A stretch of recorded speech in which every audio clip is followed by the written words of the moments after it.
strong commitment he gave at the beginning of his campaign to the maintenance of the strategic Trident nuclear deterrent in the future. Does he agree with me that if an organization like NATO had existed in 1914 or in 1939, which committed America to the protection from day one of countries like Belgium in the one case or Poland in the other, those two terrible conflicts might well never have broken out? And does he therefore share my concern that the virus of isolationism is once again on the move in certain parts of the American political spectrum? Thank you for that question. Firstly, I was able to make clear our unshakable commitment to the nuclear deterrent, something I did in opposition. I've been able to make absolutely clear as Prime Minister, and it was very important that I did so from the outset.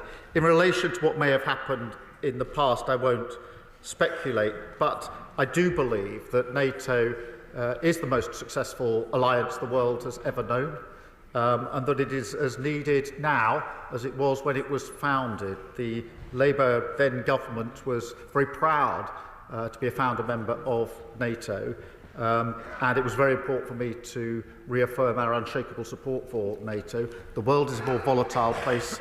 The challenges are greater now than they've been for many years. And I think that NATO is as needed now and as relevant now as it's ever been in its history. Thank you. Rachel Maskell. Thank you, Mr. Speaker. I congratulate my right honourable friend, the Prime Minister, for the leadership he showed not just at NATO but the European political community. Working together and collaborating is important, not least in an unstable world that we're in. Could he set out for the House what discussions he had about the EU-UK Trade and Cooperation Agreement in the light of its renegotiation deadlines next year? Thank you. I was able to have early discussion about the EU-UK trade arrangements of a preliminary sort. There is an appetite for that discussion. Nobody pretends that it's an easy discussion. And I'm pleased to have appointed a minister who will take responsibility for that important work. It does not involve rejoining the EU. It does involve resetting and improving the relationship we have with our EU allies. Thank you. Sir Julian Smith. Congratulate the Prime Minister on his election win and wish him the very best in his new role. Building on the last question, the EPC summit seemed very positive. How does he see using this political locus to get the UK in the best possible position for the renegotiation of the TCA in 2026?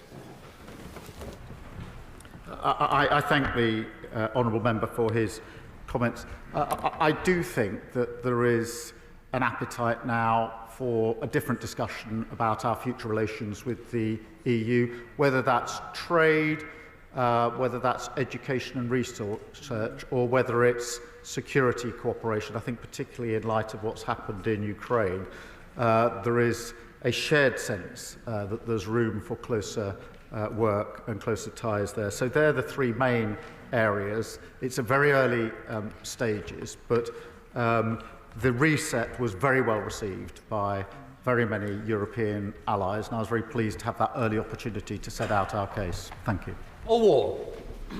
Mr. Speaker, the Prime Minister's statement will be warmly welcomed by the people of Rochdale, particularly the Ukrainian community, which has flourished in our town for nearly 80 years. So can I pass on to him a direct message from Olga Kurtyunik, who is the chair of the Rochdale branch of the Association of Ukrainians in Great Britain, who told me yesterday she's very, very grateful for the Prime Minister's continued support for President Zelensky in the fight against this illegal war that Putin waged. Yeah. Well, I'm very pleased to hear that and to be able to make that clear commitment. But I do want to emphasise this is the continuation of the work of the previous government, which we fully supported before and fully support now. And therefore, I think what is also important for our communities and certainly important for the international community is to see the unity that we've been able to maintain here in this chamber. The world watches in relation to our unity, and it's very important, therefore, that we maintain it as we go forward. Thank you. Stephen Geffins. Mr Speaker, and can I add my personal congratulations to the Prime Minister on this election win as well. Mr Speaker, the international rules-based system is the cornerstone of peace and security. When the Prime Minister talks of a ceasefire in Gaza and implication of the rule of law, what measures is he willing to take to make sure that's implemented? And furthermore, being outside the EU makes us less safe. The populists who want us to turn away from the EU and towards Trump-style isolationism are playing straight into Putin's hands. So what are we doing to get closer to the EU? Well, on both those points, firstly, in relation to a ceasefire, obviously talks are underway at quite an advanced stage, and we have already urged all sides in the international discussions that I've had to move forward on a ceasefire, because without a ceasefire it's very difficult to envisage the circumstances in which further hostages can come out safely, aid can go in the scale that's desperately needed, but also a ceasefire can be a foot in the door for the beginning of a process, however remote it may seem at the moment, to a two-state solution. In relation to the EU, look, we've got a shared interest in safety and security with our EU allies, and that was very much the topic of discussion we had at the EPC summit last week.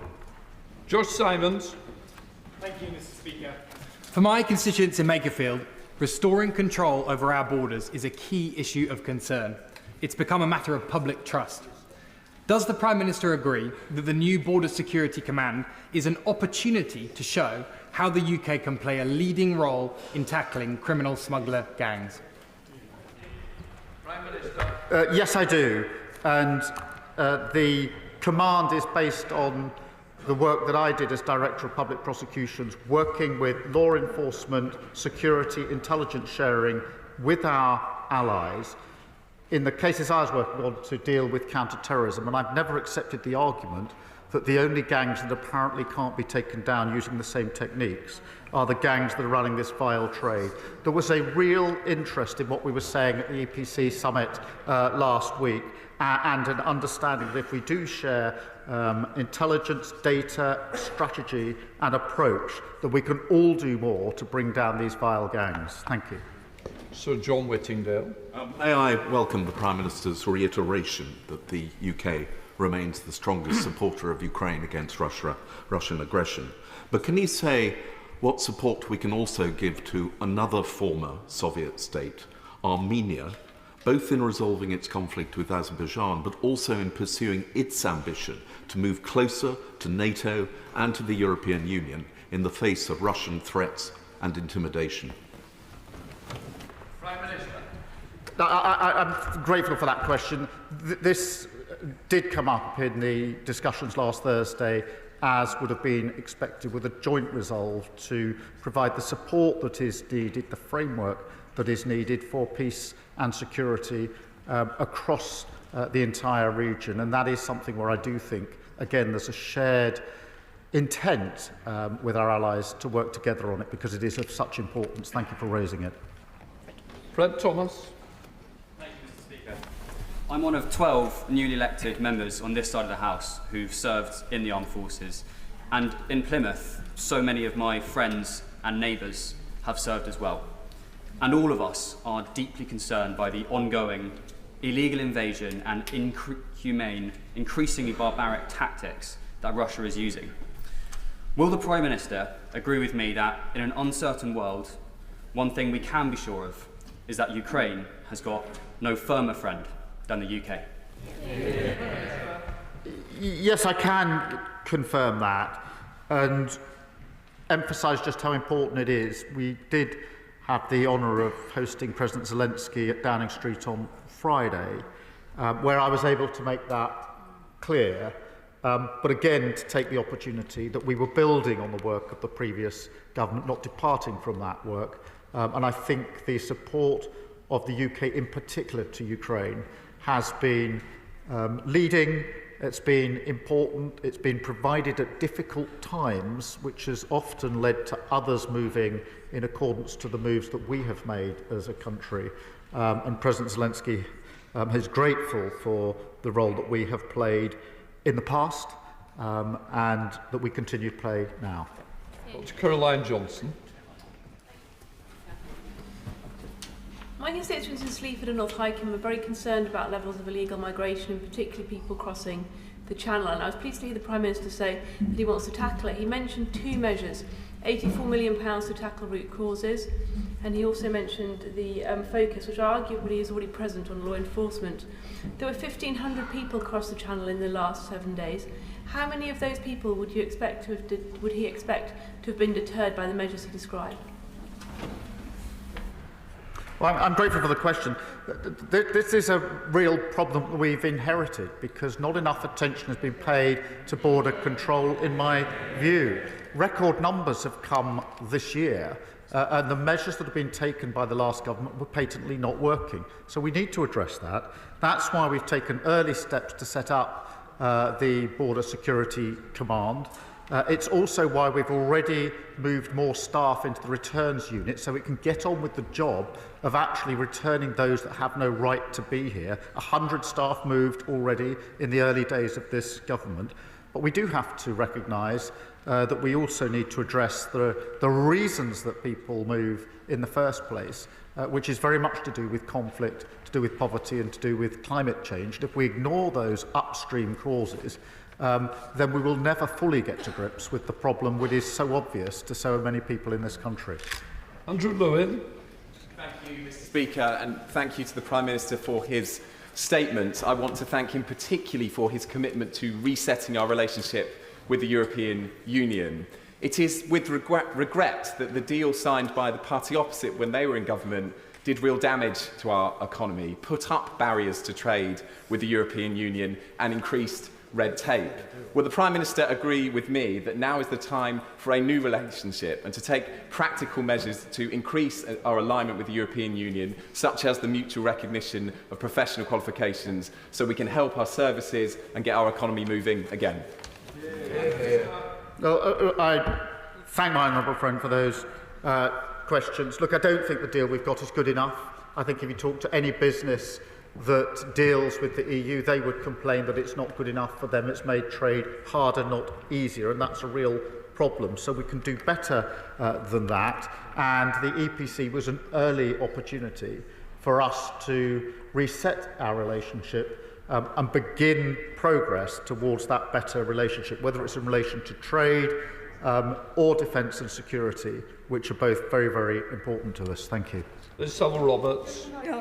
And I welcome that the Prime Minister says that there is an appetite for a reset in our relationship with our European neighbours. And of course, a core element of collective European security is collective economic security. He knows that being outside the single market and the custom union has cost the UK economy almost £140 billion. So how will he remedy this toxic Tory legacy by continuing to refuse even considering rejoining these economic structures? I do think the relationship can improve. I think we can have a better relationship, but I don't think we can simply ignore the referendum and go back into the EU.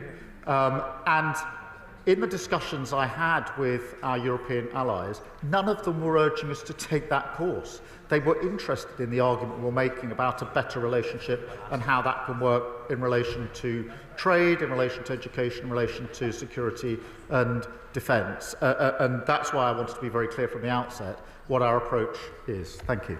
John Morris. Mr. Speaker, the Hexham constituency, as the Prime Minister will know, is proudly home to the Otterburn Rangers, which has played a key role in training our armed forces for decades. I'd like to know what steps the Prime Minister will take to improve the working relationship between our armed forces and those of our NATO allies. Well, I'm grateful for that question. Our armed forces provide huge resource to NATO, particularly in Europe, and of course fully committed in almost every respect to NATO across our armed forces. So I think there's huge room for further such work, building on what is clearly working already. Thank you. Thank you, Mr. Speaker. The Prime Minister has given us fine words about the importance of our membership of international institutions, and in particular international courts. And I agree with him. It's profoundly in our national interest that we're a member of these organisations. But he will know as well as I that those courts are only as good as the action and consequence that flows from their judgment. Without action and consequence, then their judgments just become hot air. So in relation to Israel-Gaza, and in particular the occupation of the West Bank, could he please assure us that he's considering hard consequences for the very obvious flagrant breach of international law that's taking place on a daily basis in that part of the world? I'm grateful for that question because I believe in international law, and I think it's very important that we keep to our commitments in international law. We're known for that as a nation, and it matters to the world. In relation to the courts, I respect their independence. Obviously, we will have robust discussion about the particular judgments or actions that they might publish and decisions that they come to. But it is important, if you believe in international law, to be equally clear that we support the independence of the courts. Without that anchor, then we do not have the framework that is so important to us in terms of enforcing international law. Thank you. Adam Joji. I welcome the Prime Minister's statement and very much echo his words about President Biden. Does the Prime Minister agree with me and the people of Newcastle-under-Lyme that the only way to stop illegal migration and the subsequent tragic loss of life is by our United Kingdom working closely and more closely with our European neighbours to smash the gangs who run this vile trade? Yes, I do. And we've already been able to put further resource into Europol. And the discussions we had about sharing data and intelligence, an overarching strategy on prosecutions, was a very live discussion last Thursday with our European allies who were keen to learn more about what we were proposing and how they could play their part with us to smash the gangs. Because they operate across borders, this can only be done in conjunction with and collaboration with our EU partners. Richard Ford. Yeah. The last government spent quite some time engaging with isolationists in Washington.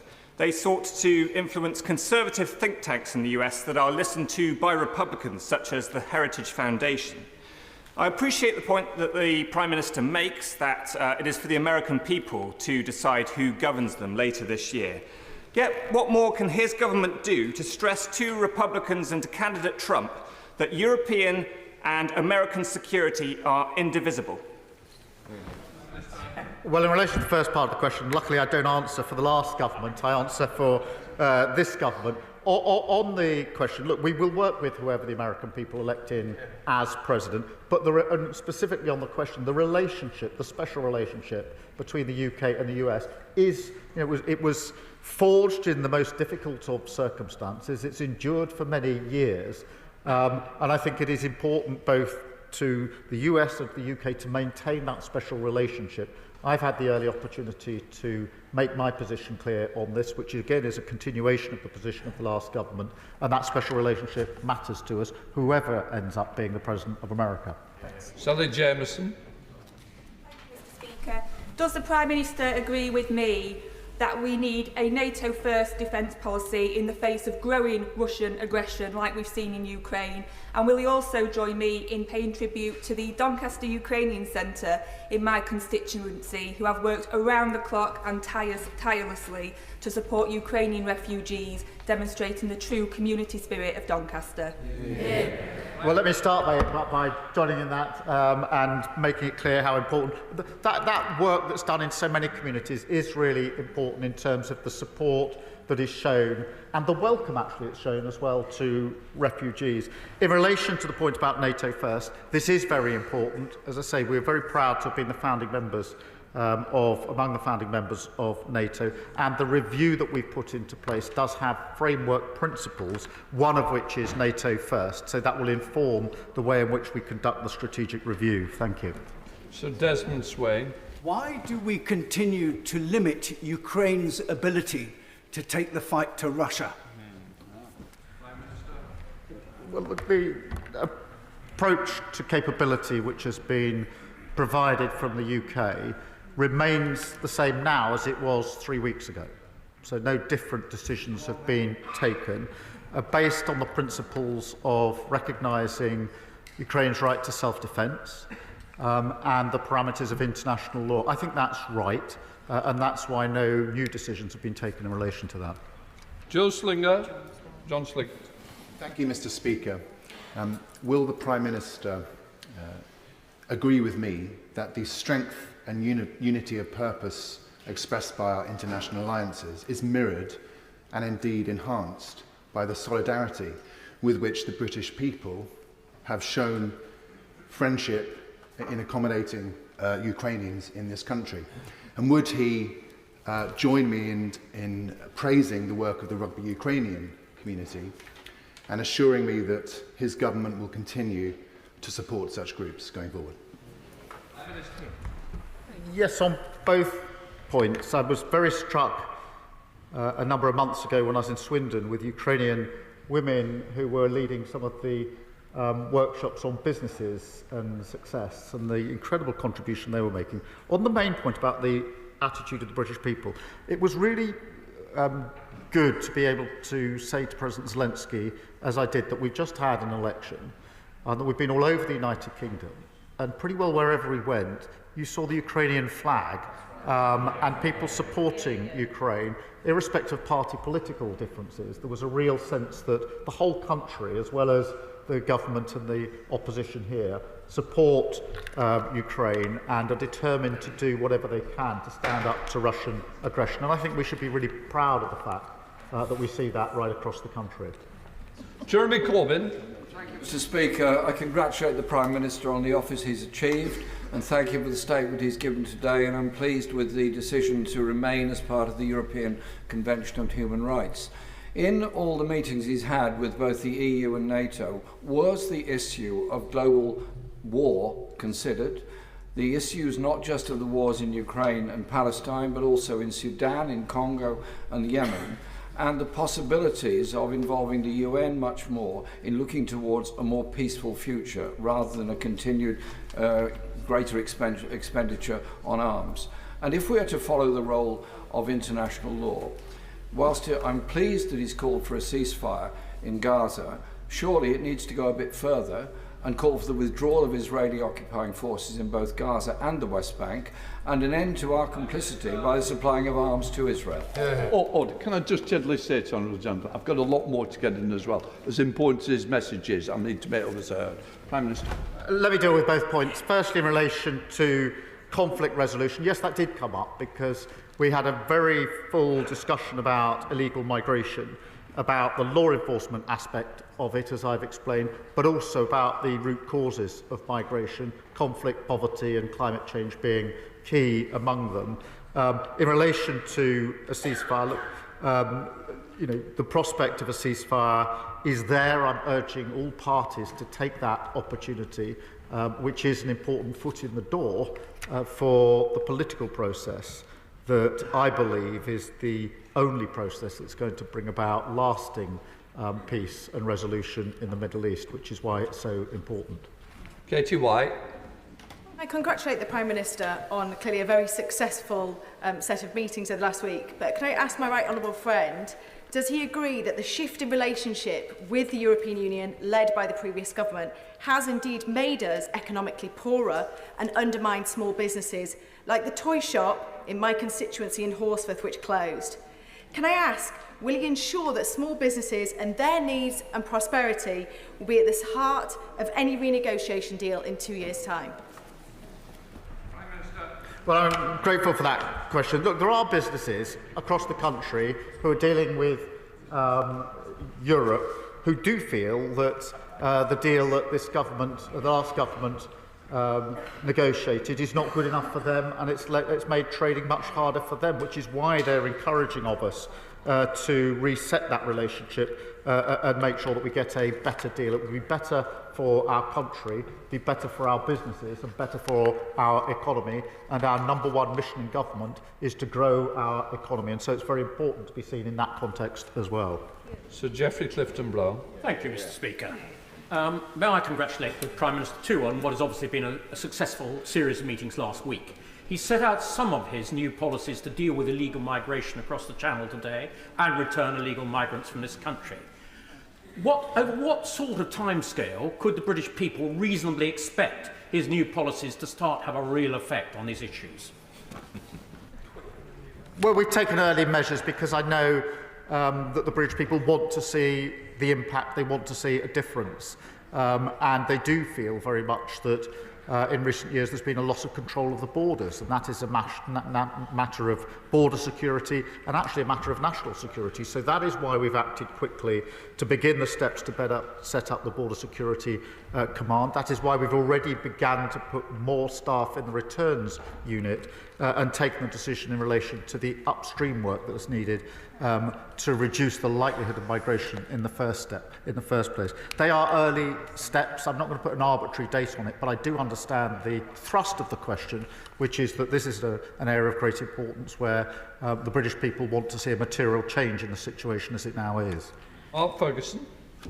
Mr. Speaker, in Gateshead Central and Wickham and across the North East, those who have fled Putin's war in Ukraine want to make the most of their time in our community. But above all, they want to know that the British people stand with them. So I thank the Prime Minister for his ongoing support for the people of Ukraine. But can he expand further on Ukraine's future entry into NATO, which is so critically important? Yes, I can. I'm grateful for the opportunity to do so. The NATO Council committed itself to an irreversible path to membership of NATO. That is a material step forward from a year ago, and it's among the reasons that President Zelensky said that the Council was a success in relation to membership of NATO. And that's why I said what I'd said in my statement, but now that path is irreversible, and that is a good thing, welcomed across the NATO allies. Thank you. Greg Smith. Thank you, Mr. Speaker. The level of infiltration by Hamas into UNRWA is well documented. From UNRWA staff taking part in the pure evil that was the 7th of October attack, to UNRWA-funded schools being used to store weapons and harbour terrorists, to terror infrastructure being found under UNRWA's own headquarters in Gaza City. So can I ask the Prime Minister, before he took the decision to recommit UK taxpayers' money to UNRWA, what advice did he receive on that infiltration, and what steps has he demanded that UK taxpayers' money can never, ever be used to fund terror or preach hate? Well, as the honourable member would expect, we took the most careful advice and subjected it to the most careful consideration, because we were concerned, as anyone in this House would be concerned, by the suggestions and allegations in relation to October the 7th. So we took that really carefully, very seriously, with the utmost consideration. There has, of course, been an independent review and steps put in place, but there is a vital role for UNRWA. Many other countries have restored funding for UNRWA. It is the right thing to do, but I can give an assurance that the most careful consideration was given before that step was taken, as the honourable member would have expected. Joe Powell. Speaker, can I warmly welcome the announcement that the UK will lead an initiative to crack down on Russia's shadow fleet of sanctions-evading ships that are helping generate dirty money to fund their war machine? And will the Prime Minister continue to make sanctions enforcement a priority and update this House on the state of international negotiations to utilise frozen Russian assets, including those in Kensington and Bayswater, to support Ukraine now?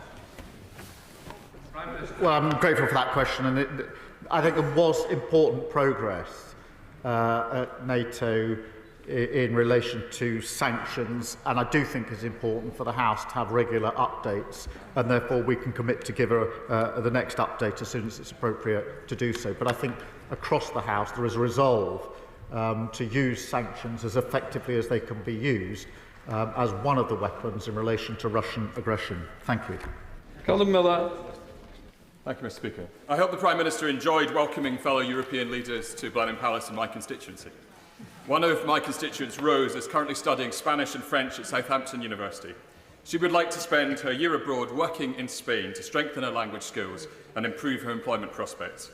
Yet, as it stands, she has no right to work there. I hope the Prime Minister saw the benefit of working with his European counterparts and perhaps making a few new friends. I hear his response on not rejoining the political structures, but as a specific measure to improve the opportunities for young people, will he open talks with the European Union on a youth mobility scheme?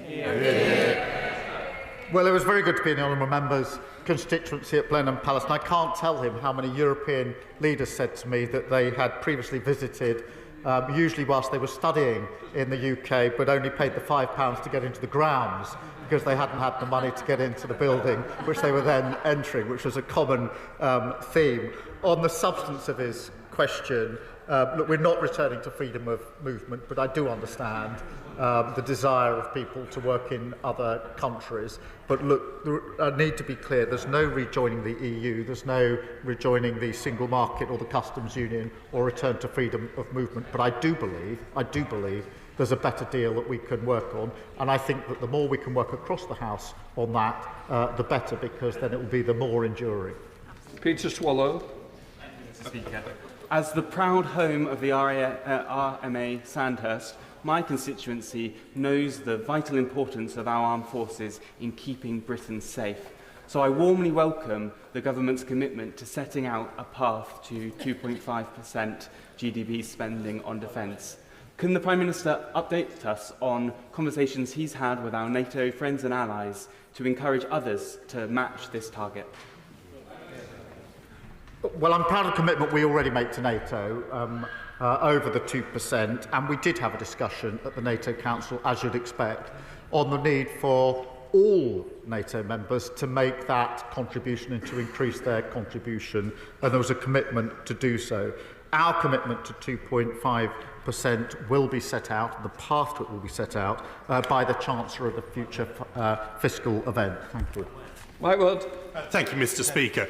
And in seeking to reset Britain's relationship with the European Union, can the Prime Minister confirm that his government will not accept EU rules automatically applying in Britain unless they have been specifically agreed by this Parliament? Yes. Oliver Ryan.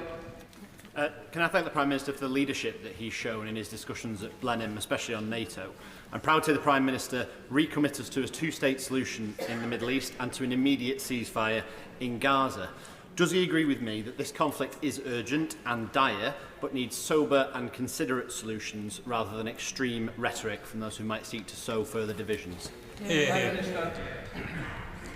Yes, I do, and I'm grateful for that question, because there is the prospect of a ceasefire. It is desperately needed for the reasons we've already discussed. It will only happen if there's international agreement and a sober assessment that provides the framework for the remaining hostages to be released. I shudder to think of the state of some of them.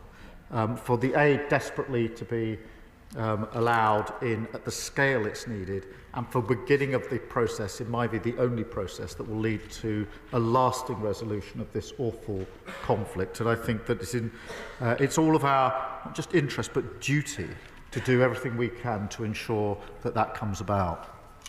That completes the first statement. I'll let the front bench change over.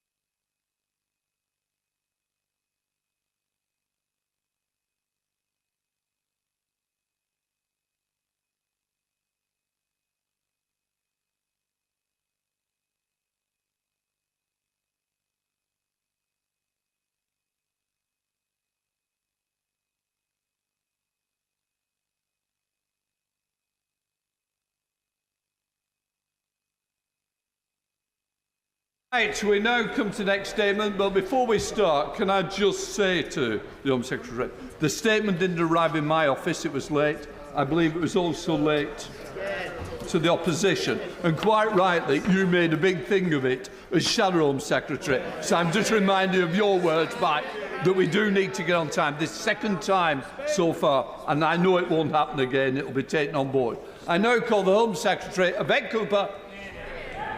Thank you, Mr. Speaker. Can I thank you for standing up for the opposition front benches, as I know you have done so very often for me in the past, and apologise to the Shadow Home Secretary for a delay in the statement.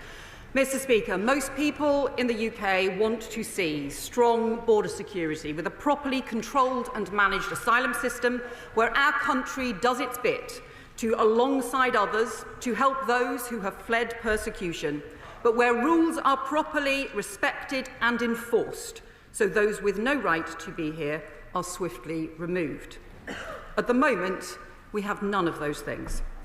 Border security is being undermined by criminal smuggler gangs, and the asylum system is in chaos.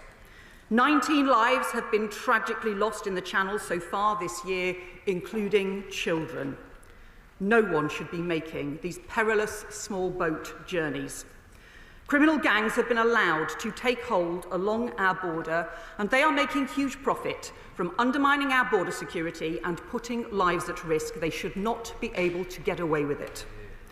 Crossings in the first half of 2024 are up by 10% on last year, numbers going up instead of coming down, and at the same time, the asylum backlog is getting worse as decision-making in the Home Office has dropped.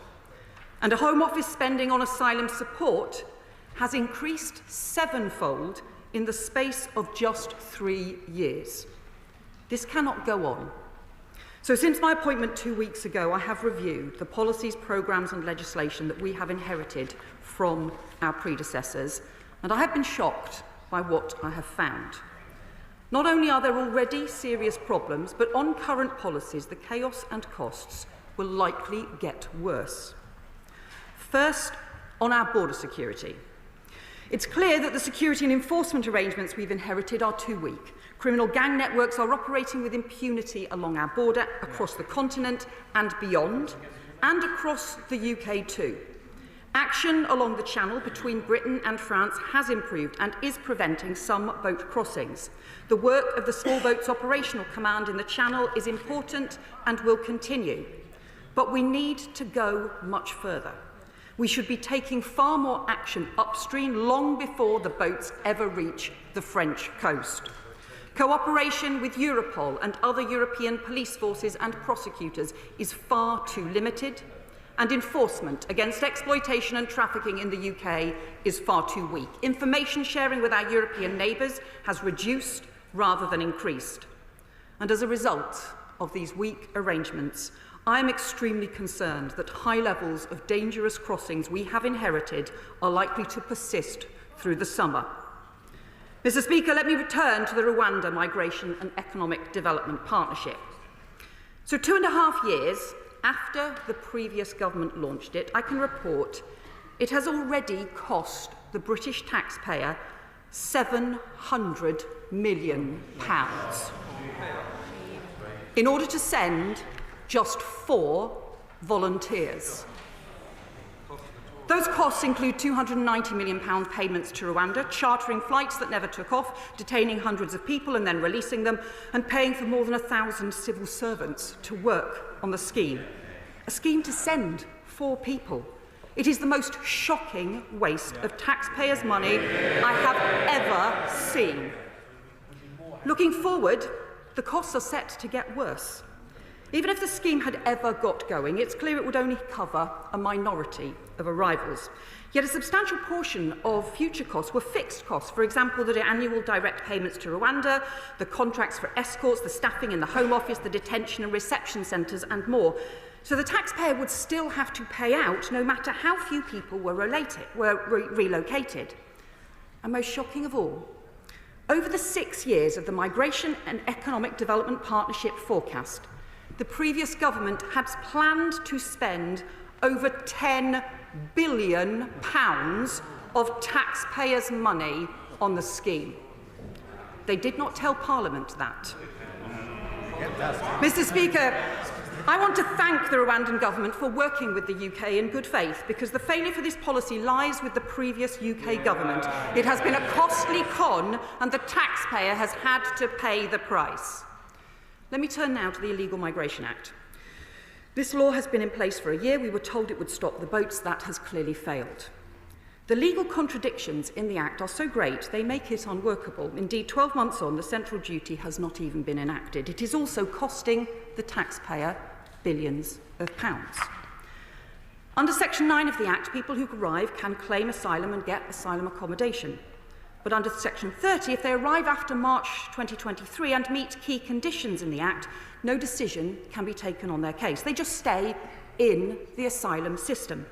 Even if they've come here unlawfully for economic reasons and should be returned to their home country, they won't be, because the law doesn't work. Only a small minority might ever have been sent to Rwanda. Everyone else stays indefinitely in taxpayer-funded accommodation and support. Now, the Home Office estimate that around 40% of asylum cases since March of 2023 should be covered by these Illegal Migration Act conditions. The remaining 60% under the previous government's policy should still have been processed and cleared in the normal way.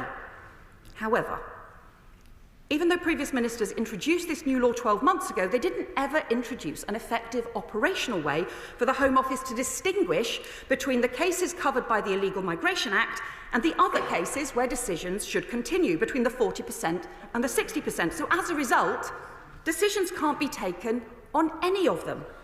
I have been shocked to discover that the Home Office has effectively stopped making the majority of asylum decisions. Thousands of asylum caseworkers cannot do their proper job, and as a result, the backlog of asylum cases is now going up. It is the most extraordinary policy I have ever seen. We have inherited Asylum Hotel California. People arrive in the asylum system and they never leave. The previous government's policy was effectively an amnesty, and that is the wrong thing to do. And it isn't just bad policy, it's also completely unaffordable. The cost of this indefinitely rising asylum backlog in hotel and accommodation support bills is astronomical. The potential costs of asylum support over the next 4 years, if we continue down this track, could be an eye-watering £30 to £40 billion. That is double the annual police budget for England and Wales. Mr. Speaker, this newly elected government is not prepared to let this chaos continue. So let me turn to the action we are urgently taking to restore some grip to the system, to tackle the chaos and to get costs down. First, I have informed the Rwandan government we will be ending the Migration and Economic Development Partnership. We will save £220 million on further direct payments to Rwanda over the next few years, and we will immediately save up to £750 million that had been put aside by the previous government to cover the MEDP this year. Second, we will invest some of the saved money from the Migration Partnership into a new Border Security Command instead. It will bring together the work of the Border Force, the National Crime Agency, the Small Boats Operational Command, intelligence and security officers. The recruitment has begun for a new commander, and we will put in place additional cross-border officers, investigators, prosecutors, intelligence and security officers, with new counter-terror-style powers against organised immigration crime announced in the King's speech last week. We're immediately increasing UK officers' involvement in Europol and the European Migrant Smuggling Centre. And third, we will replace the Rwanda Migration Partnership with a serious returns and enforcement programme. We have immediately replaced the flight planning for Rwanda with actual flights to return people who have no right to stay to their home countries instead. We're immediately redeploying Home Office staff away from the failed Rwanda partnership and into returns and enforcement to reverse the collapse in removals that has taken place since 2010. And I have tasked the Immigration Enforcement Team with intensifying enforcement activity this summer, targeting illegal working across high-risk sectors. Fourth, we will end the asylum chaos and start taking asylum decisions again so we can clear the backlog and end asylum hotels. The new Border Security Asylum and Immigration Bill announced in the King's speech will bring in new replacement arrangements, including fast-track decisions and returns to safe countries. But in the meantime, I am laying a statutory instrument which ends the retrospective nature of the Illegal Migration Act provisions so that the Home Office can immediately start clearing cases from after March 2023. Mr. Speaker, making this one simple change will save the taxpayer an estimated £7 billion over the next 10 years. And fifth, as the Prime Minister has just set out, we will work closely with our European neighbours to tackle the upstream causes of migration, including through the Rome process. Mr. Speaker, this country will always do our bit alongside others to help those fleeing war and persecution, but we need a proper system where rules are enforced. There are no quick fixes to the chaos created over the last 14 years, and it will take time to clear the asylum backlog, to bring costs down, to get new enforcement in place, to strengthen our borders and prevent dangerous boat crossings. But there is no alternative to serious, hard graft. We cannot waste any more time or money on gimmicks. The country voted for change, and that means it is time for a sensible and serious plan. I commend this statement to the House.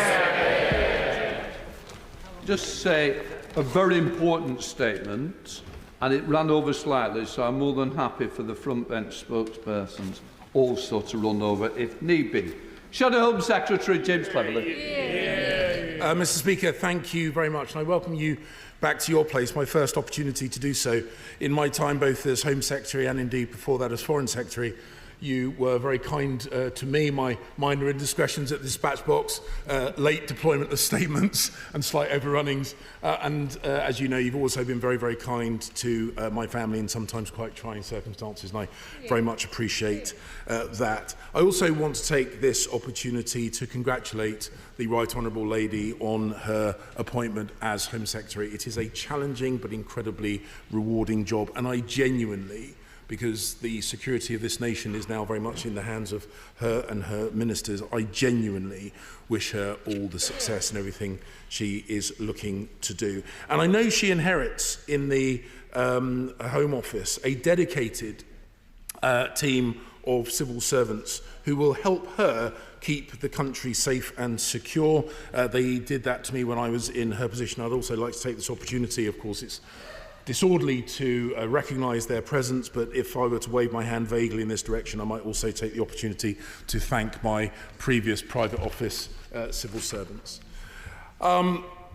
It says here, I want to thank the Home Secretary and her team for advance sight of the statement. I just put a line through that.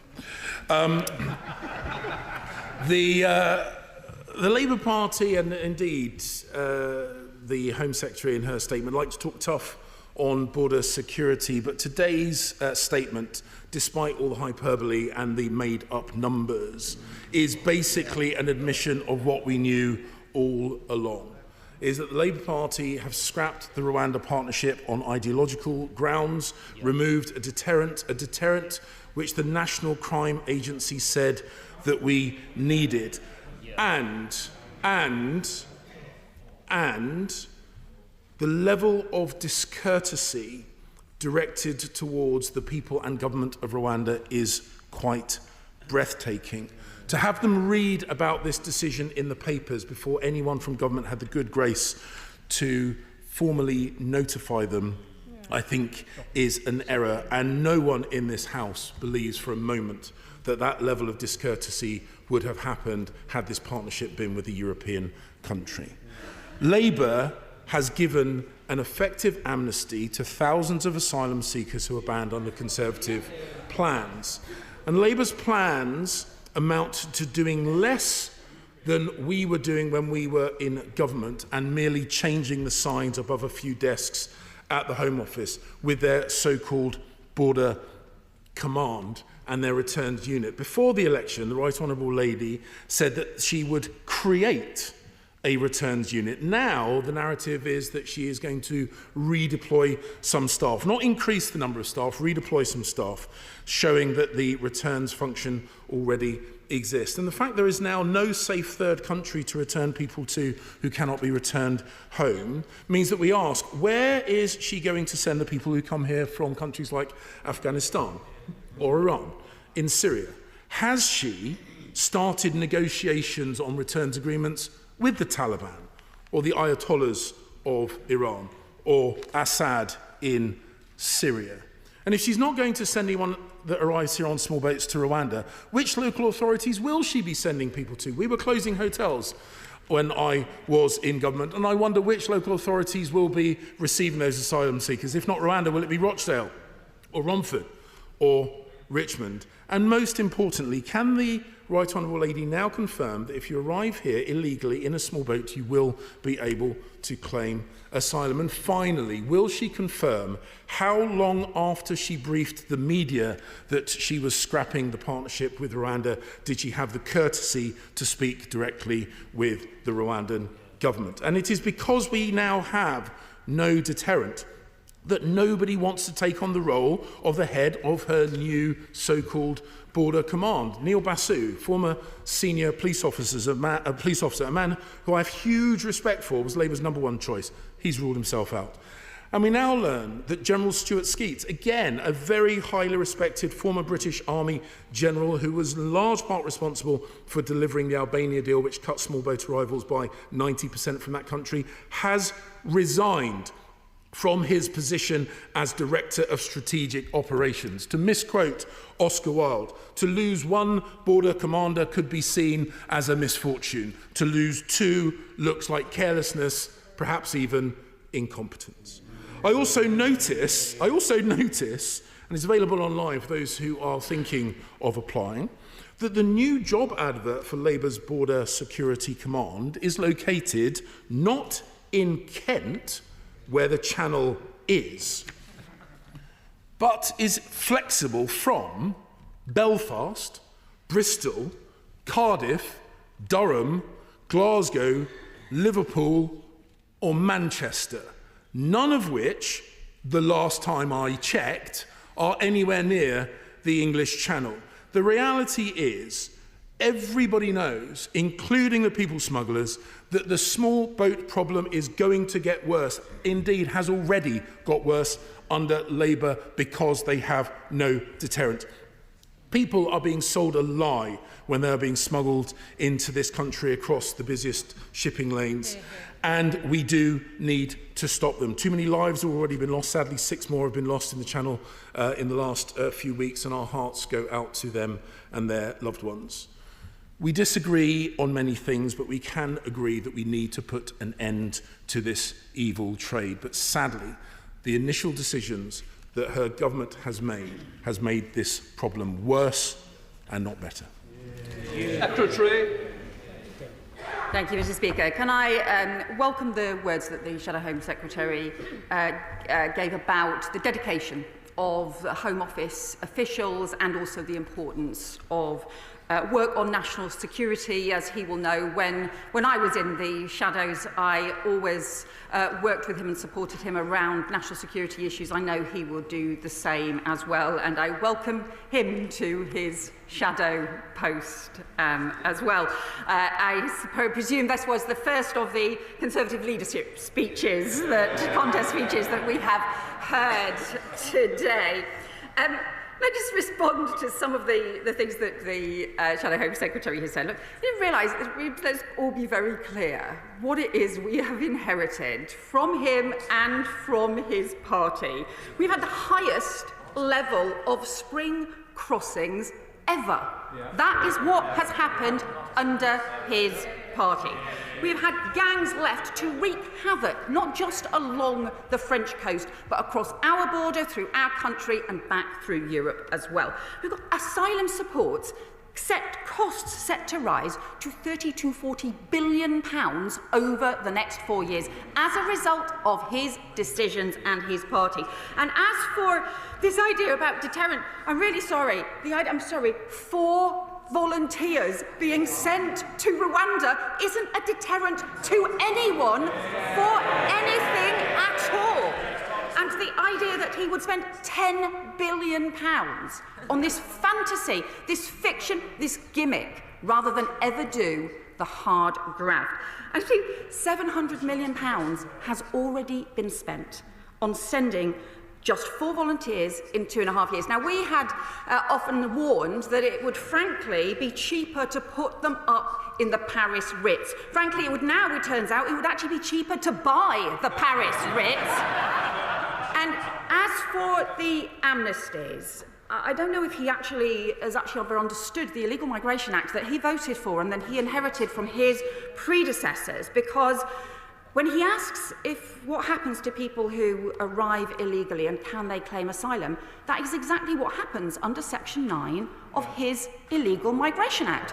They can all claim asylum and they can all enter the asylum system and will be entitled to asylum support. That is what happens.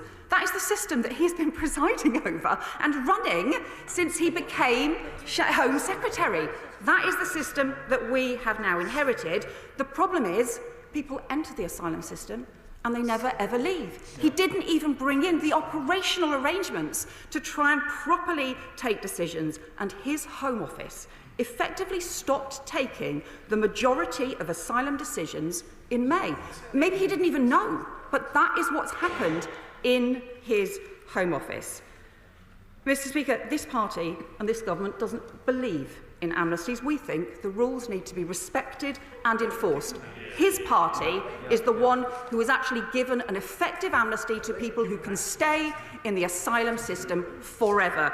We believe the rules should be enforced. The problem is actually that is what the Shadow Home Secretary believes too. I don't think he believes any of the stuff that he said. He's only saying it for his Tory leadership contest. He's just too weak to tell his party the truth. He thought the whole policy on Rwanda was batshit, and then he went out to bat for it. It's just not serious. I bet. Thank you, Mr. Speaker. Can I welcome my right honourable friend to her place and thank her for her statement. I think we all suspected that policy in the Home Office under the last government was a bit of a mess. I don't think we realised how much of an expensive mess it was till she's provided that in her statement. Just ask the Home Secretary about the attraction for people coming here illegally to work in the black economy. If there are suspicions, then you have to go to HMRC, the Gang Masters Authority, UK Visas and the police to get action to deal with those activities. I note that the Home Secretary is looking to try and combine them now to deal with illegal working in the car washing sector. Is that going to be a systematic change of approach, and is it going to be applied to other sectors as well? I think it's very welcome if it is. Well, my honourable friend is right. We have to tackle the illegal working and also the exploitation that can often drive a lot of what happens, and that is why we are intensifying the immigration enforcement, part of our new huge expansion in reforms in returns and enforcement unit as part of our plans. But he is right that the process also needs to be simplified because it has become too complicated and too bureaucratic actually to just make sure that the rules are being enforced. We have set out high-risk sectors that we want to focus on this summer, but we need a more systematic approach. We have talked about a single enforcement approach, and we will set out more details about those plans. We now come to Lib Dem spokesperson Richard Ford. Thank you, Mr. Speaker. In the year 2018, the number of small boat arrivals stood at 299. In the year 2023, last year, the number was over 29,000. What happened in those intervening 5 years? One thing that happened in those intervening 5 years was the closure of the Vulnerable Persons Resettlement Scheme. The Vulnerable Persons Resettlement Scheme was introduced by the coalition government in 2014 and was designed to select some of the most vulnerable people from refugee camps in Jordan near Syria. And what we've seen since the closure of that scheme is people choosing instead to make for these shores rather than applying in refugee camps. So, will she rule out the offshore processing of asylum seekers? Or will she consider introducing a scheme similar to the Vulnerable Persons Resettlement Scheme that could serve to incentivise asylum seekers applying for asylum close to the war zones that are afflicting them? Can I welcome the honourable member to his post speaking on these issues. He's right to talk about the importance of the UK doing its bit to help those who have fled persecution and conflict. It's why I strongly believe that the Homes for Ukraine programme was immensely important. It's been important personally to our family. It's why I think it's been so important that the UK has done its bit in previous years as well, including around Hong Kong and Afghanistan as well. And that That must continue to be the case. It has to be alongside a properly functioning system, though. Otherwise, criminal gangs will continue to exploit whatever the system is, and at the moment, those criminal gangs are getting away with it. On the specific issue around offshore processing, in fact, the Vulnerable Person Scheme was a form of offshore processing, just as the Homes for Ukraine scheme was. So I think there are different ways of having arrangements in place, and our approach is to always look at what works. So long as it meets proper standards in terms of international law, we should be serious about what it is that works in order to tackle the complex problems that we face. Julie Reid. My right honourable friend for her statement. I think that my constituents will be incredulous when they're informed of the extent to which the previous government has wasted so much money on this scheme. What commitments can you give the House that for any further programmes and the money that will be spent, that we'll be able to rescind our commitment on those and that no further public money will be wasted? Well, my honourable friend makes a really important point, and I welcome her to Parliament as well as to asking questions on this issue. We have to have a really strong and rigorous and robust approach to value for money. And that has to be in every department. That cannot simply be the responsibility of the Treasury. It has to be the responsibility of the Home Office, responsibility of every government department. That is the approach that this Labour government will take. I am frankly shocked that not just the Home Office, but actually also the Treasury, the Prime Minister, Cabinet colleagues under the last government all signed off these incredibly high payments and costs. They must have had the modelling that would tell them how much these costs would go up by, and yet they signed it off. Our government is determined to pursue value for money at every stage. Kit Maltese. Thank you, Mr. Speaker. If numbers of small boat crossings next summer are higher than this summer, will she resign? I realise the honourable member is keen to get rid of me before I've even just stood up at the dispatch box. Unfortunately, I think we have seen a succession of Conservative Home Secretaries who, 8 I think we have had in the last 8 years, none of whom resigned, 2 of whom were sacked. Actually, that was 2 of the same person who were in fact sacked under the last government. Look, we have to be serious about this. We have to be serious about this because the dangerous boat crossings are undermining border security and they are putting lives at risk. Nobody should be making those journeys, and we have to work not just here but also across other European countries as well to stop boats before they reach the French coast in the first place and to make sure that lives can be saved and that the gangs are actually accountable for their terrible crimes.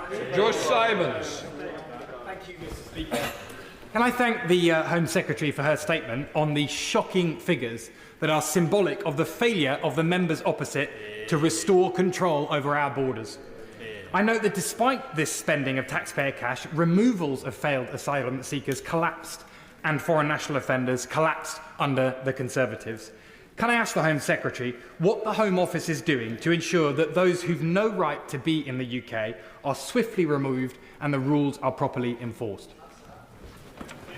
Well, my honourable friend makes an important point. I also welcome him to his seat in Parliament as well. He is right that the removals of failed asylum seekers have fallen by a third since 2010. The removals of foreign national offenders have fallen by a quarter. That is not good enough. It means the rules are not being respected, the rules are not being enforced. And it's why we will set up a new returns and enforcement programme. We have committed to 1,000 additional staff to be working on returns and enforcement to make sure that the rules are in fact respected, to make sure that not only where we have return agreements in place but also looking at individual cases as well, to make sure that we can have a system that people have confidence in. There is a lot of chaos to tackle, but we are determined to do it. Pete Wishaw. Thank you, Speaker. The Home Secretary is absolutely right to lay it into the Conservatives for their shambles of an immigration policy that will define them in years to come. But all I'm hearing from the Home Secretary is being harder on asylum seekers. Enforcement seems to be the priority of this Home Secretary now. Where are we hearing about the safe and legal routes that asylum seekers have access to come to this country? And will she stop the dehumanising and scapegoating language? And will she pledge to take no quarter from the belligerents behind me? Hear, hear. I thank the honourable member for his question. I think, as I responded to the Liberal Democrats, making sure that the UK always does its bit to help those who have fled persecution is really important. And we have done so through different programmes in the past. We had the Syrian Families programme back in 2015, which was also important. But we also have to make sure that the system works, that it has credibility, and that the rules are enforced. And too often the rules aren't enforced at the moment, and they need to be, so that everyone can respect the system. And also too often we have criminal gangs who are just causing havoc, who are able to undermine border security and who are also making huge profits. It's become a criminal industry along our border, and that is deeply damaging. I do agree with him that this cannot be about rhetoric, and nobody should be just ramping up the rhetoric, especially when it's alongside just gimmicks that don't work. What we've got to do is be serious. We've got to be serious about this and actually put in place sensible plans that work. Mike Amesbury. Thank you, Mr. Speaker. And I welcome the Home Secretary, the Labour Home Secretary, to her place. We've inherited an almighty mess with asylum accommodation costing £8 million per day. It's absolute chaos. And it seems that, according to the Sunday Times, there's even middlemen and middlewomen taking advantage and profiteering through this system. How is the Home Secretary going to get a grip of this chaos that we've inherited from the previous Tory government? My honourable friend raises an important question, because as well as failing to tackle the criminal gangs taking hold along the channel, there's also been too much of a focus on gimmicks and also a failure to have practical planning in place. So the failure, for example, to make sure that they had proper long-term contracts around asylum accommodation, and instead, when we had the chaos at Manston a couple of years ago, that then led to last-minute hotel procurement, completely inappropriate accommodation, and also costing a fortune as well. So we have to tackle that, and that is why we have set out plans. We're determined to make sure that we can get that backlog down and also end asylum hotel use. As a result of the chaos with the Illegal Migration Act and the fact that the Home Office has stopped taking decisions, that will now take time. That is going to be difficult to take time to sort that out, but that's why the statutory instrument that we're laying today is so important. That alone should save the taxpayer £7 billion. Dr. Keir Starmer. Thank you, Mr. Speaker. I know that the Labour Party managed to go an entire election campaign without answering this question, and that the Home Secretary failed to answer it again when asked by the Shadow Home Secretary, so I'll give it one more try. Where does the Home Secretary intend to send failed asylum seekers from Afghanistan, Syria and Iran? Again, I'll just say to the honourable member, he obviously doesn't understand the system that his party and his government put in place. All the people who are in the asylum system, they're staying there. So they're staying currently under his policies. For those individuals are now being sent all around the country into asylum hotels all over the country. That is the system that they have left us with. We don't think that is the right thing to do. We think that asylum decisions should be taken on a case-by-case basis. That is the right thing to do, and also that we should make sure that we have proper returns agreements, and to do what his party should have been doing under his own policies for the 60% of people who continued to be entitled to asylum decisions but weren't actually getting them under his Illegal Migration Act. So what we will do is run the asylum system effectively, like actually his system should have been doing. Rachel Maskell. Thank you, Mr. Speaker. I congratulate my right honourable friend for the forensic work that she's been doing in her department. Could I ask her what consideration she has given for a humanitarian visa for people in Gaza to be reunited with their family if they're studying in the UK or working in our NHS? My constituent has his wife and 2 little children in Gaza at the moment. He can't return home, and yet the last government refused to make provision for them to come and be reunited with him in the UK. Well, my honourable friend will know that there are obviously long-standing arrangements for family reunion, for refugees, and obviously there are also different concerns that have been raised around Gaza, because there's a real importance for people being able to return to their homes as well in the Middle East too. But if she has an individual case that she would like to raise with my right honourable friend, the Immigration Minister, then she's very welcome to do so. The Anderson. Thank you, Mr. Speaker. Now, when I was in the migrant camps in northern France last year, the migrants told me and some of my colleagues that one of the deterrents that would stop them coming is if they were turned back in the Channel or sent back the same day. Now, we saw the Border Force Agency take a boatload back just last week. So will the Home Secretary now, with that advice, grow a political backbone and order the Border Force to send the boats back the same day? Yeah. Well, the honourable member refers to the case where there was an incident in the Channel and where there was cooperation between the Border Force and between the French authorities that did also involve returning people to the French coast. That operational cooperation, I think, is really important.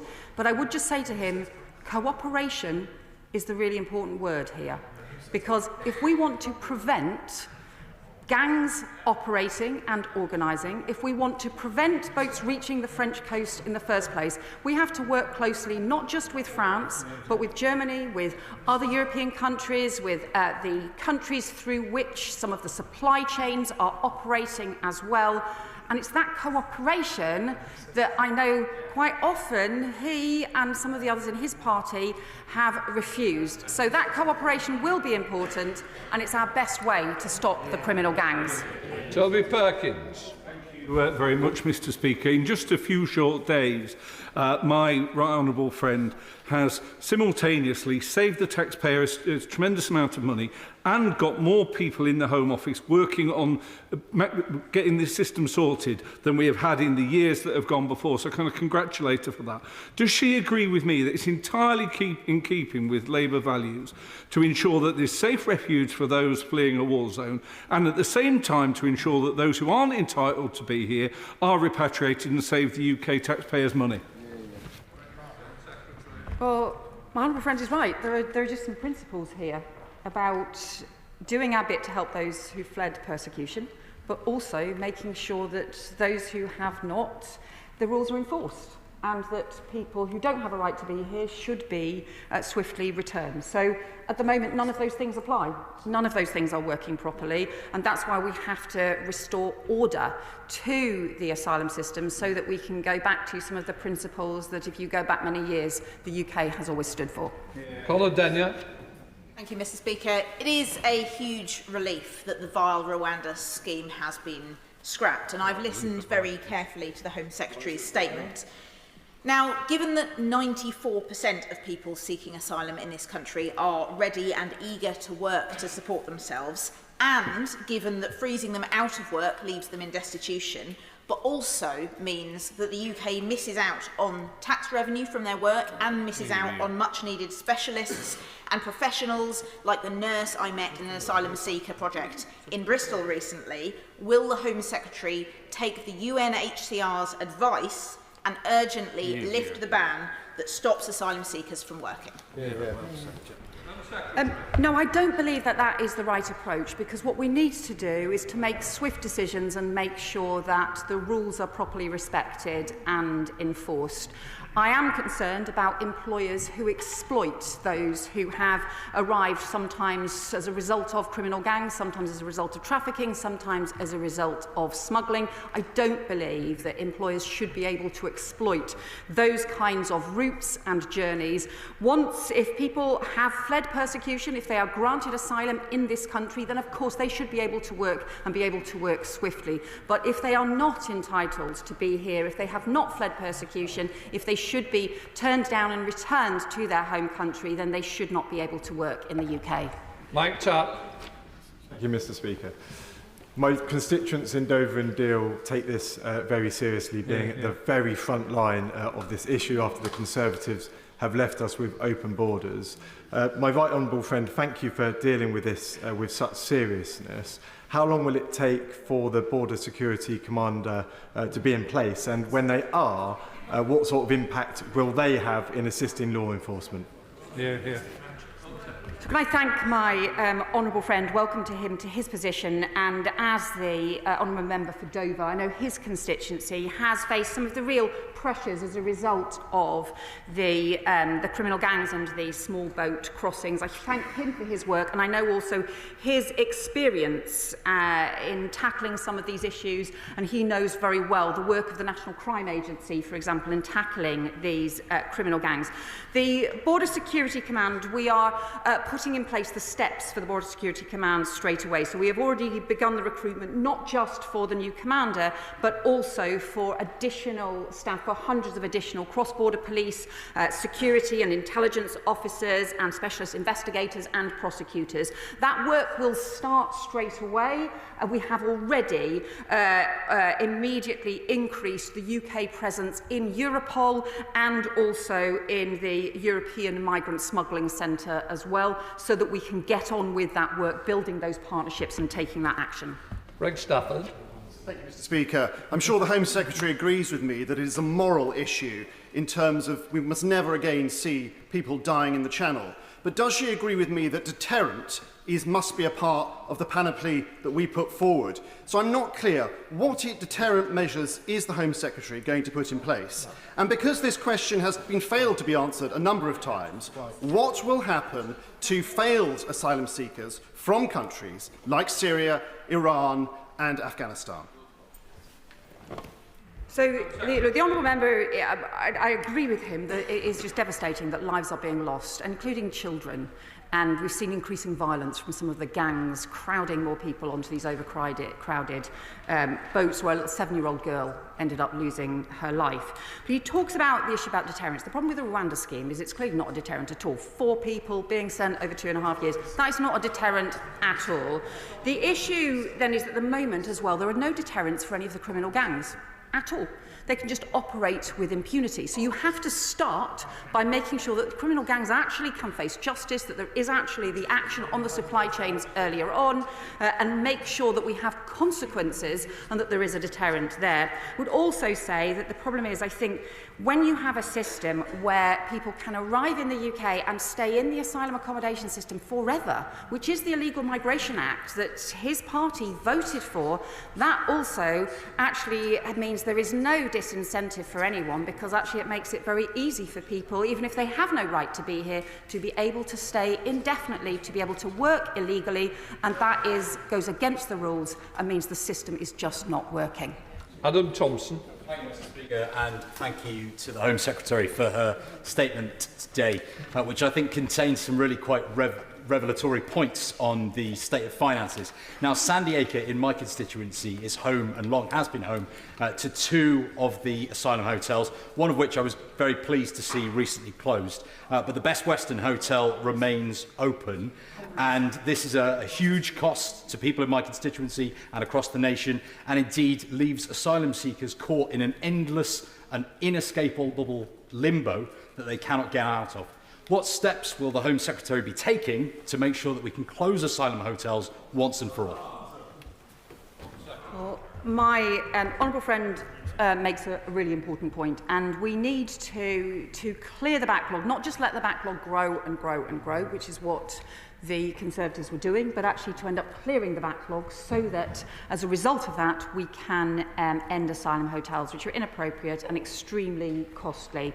I am concerned that, having discovered that the Home Office had effectively stopped taking the majority of asylum decisions under the Shadow Home Secretary, who doesn't seem to actually know what his own department was doing as a result of his own policies, as a result, that will now take longer to do, but it remains an immensely important thing that we have to do. The other thing we will have to do is to tackle the backlog that they had allowed to grow in the appeals process as well, which is also slowing the system down.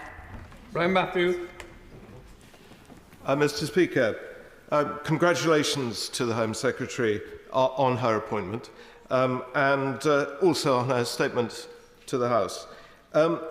Will asylum seekers, and this is following on, but perhaps with a nuance, will asylum seekers, perhaps after initial registration be allowed to work and pay taxes while their applications are pending? Thank you. Well, I think that if people have a right to be in the UK, so if they have fled persecution and have been granted refugee status, if they have come to be here on a visa through the normal processes, then of course we have people contributing to our country and have done so for generations. But I do also think that if people are not here lawfully, who have not fled persecution and actually should fail the asylum system process and be returned, then they should not be working in the UK. So I think this is simply about having a swift system so you can make decisions quickly and make sure that the rules are enforced. Anna Dixon. Thank you, Mr. Speaker, and I'm delighted to see my right honourable friend in her place on the government benches. I'm proud that Bradford is a city of sanctuary and of organisations like Bevan Health, set up by a GP in my constituency, that works to deliver healthcare, vital healthcare, to asylum seekers who are awaiting decisions, sometimes over 12 months in many cases, in hotels. So can my right honourable friend provide assurance that asylum seekers will continue to have access to essential healthcare as our government works to clear the asylum backlog, so in future fewer people will be left languishing in hotels? Thank you. Well, Manfred is right that it's really important that we do try and swiftly clear the backlog as rapidly as possible. It does include some people who are very vulnerable and who may be in need of support. It also includes people who shouldn't be in the UK, and the system should work to operate fairly so they are swiftly returned. But we have to actually get back to decision making. You know, I thought I would be coming to this dispatch box and saying, well, what we want to do is we want to speed up decision-making, we want to accelerate decision-making. I didn't think I would be standing at this dispatch box saying, no, we've got to just restart asylum decision-making in the first place because they've just stopped it. I mean, that I really had not expected. I mean, it really is far more shocking than I had imagined, and I really thought I had a good imagination. Richard Trice. Thank you, Mr. Speaker. When you take a drug dealer off the street corner, guess what? Another one appears because of the vile drugs trade and the amount of money involved. My constituents of Boston and Skegness believe it's exactly the same with trying your policy, Home Secretary, of smashing the gangs. If you smash one gang, it's like a game of whack-a-mole. Another one appear, and another one will appear, because there is so much money involved.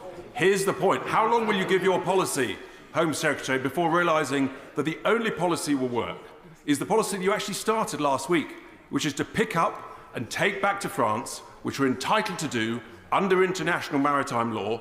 It will help British citizens, it will help the British taxpayers, and it will help the French, and it will reduce the magnet factor. Well, what I would say to the honourable member is that no one should be making these dangerous journeys, and the criminal gangs are making massive profits from organising these boats. I just don't think they should be able to get away with it, and they are at the moment.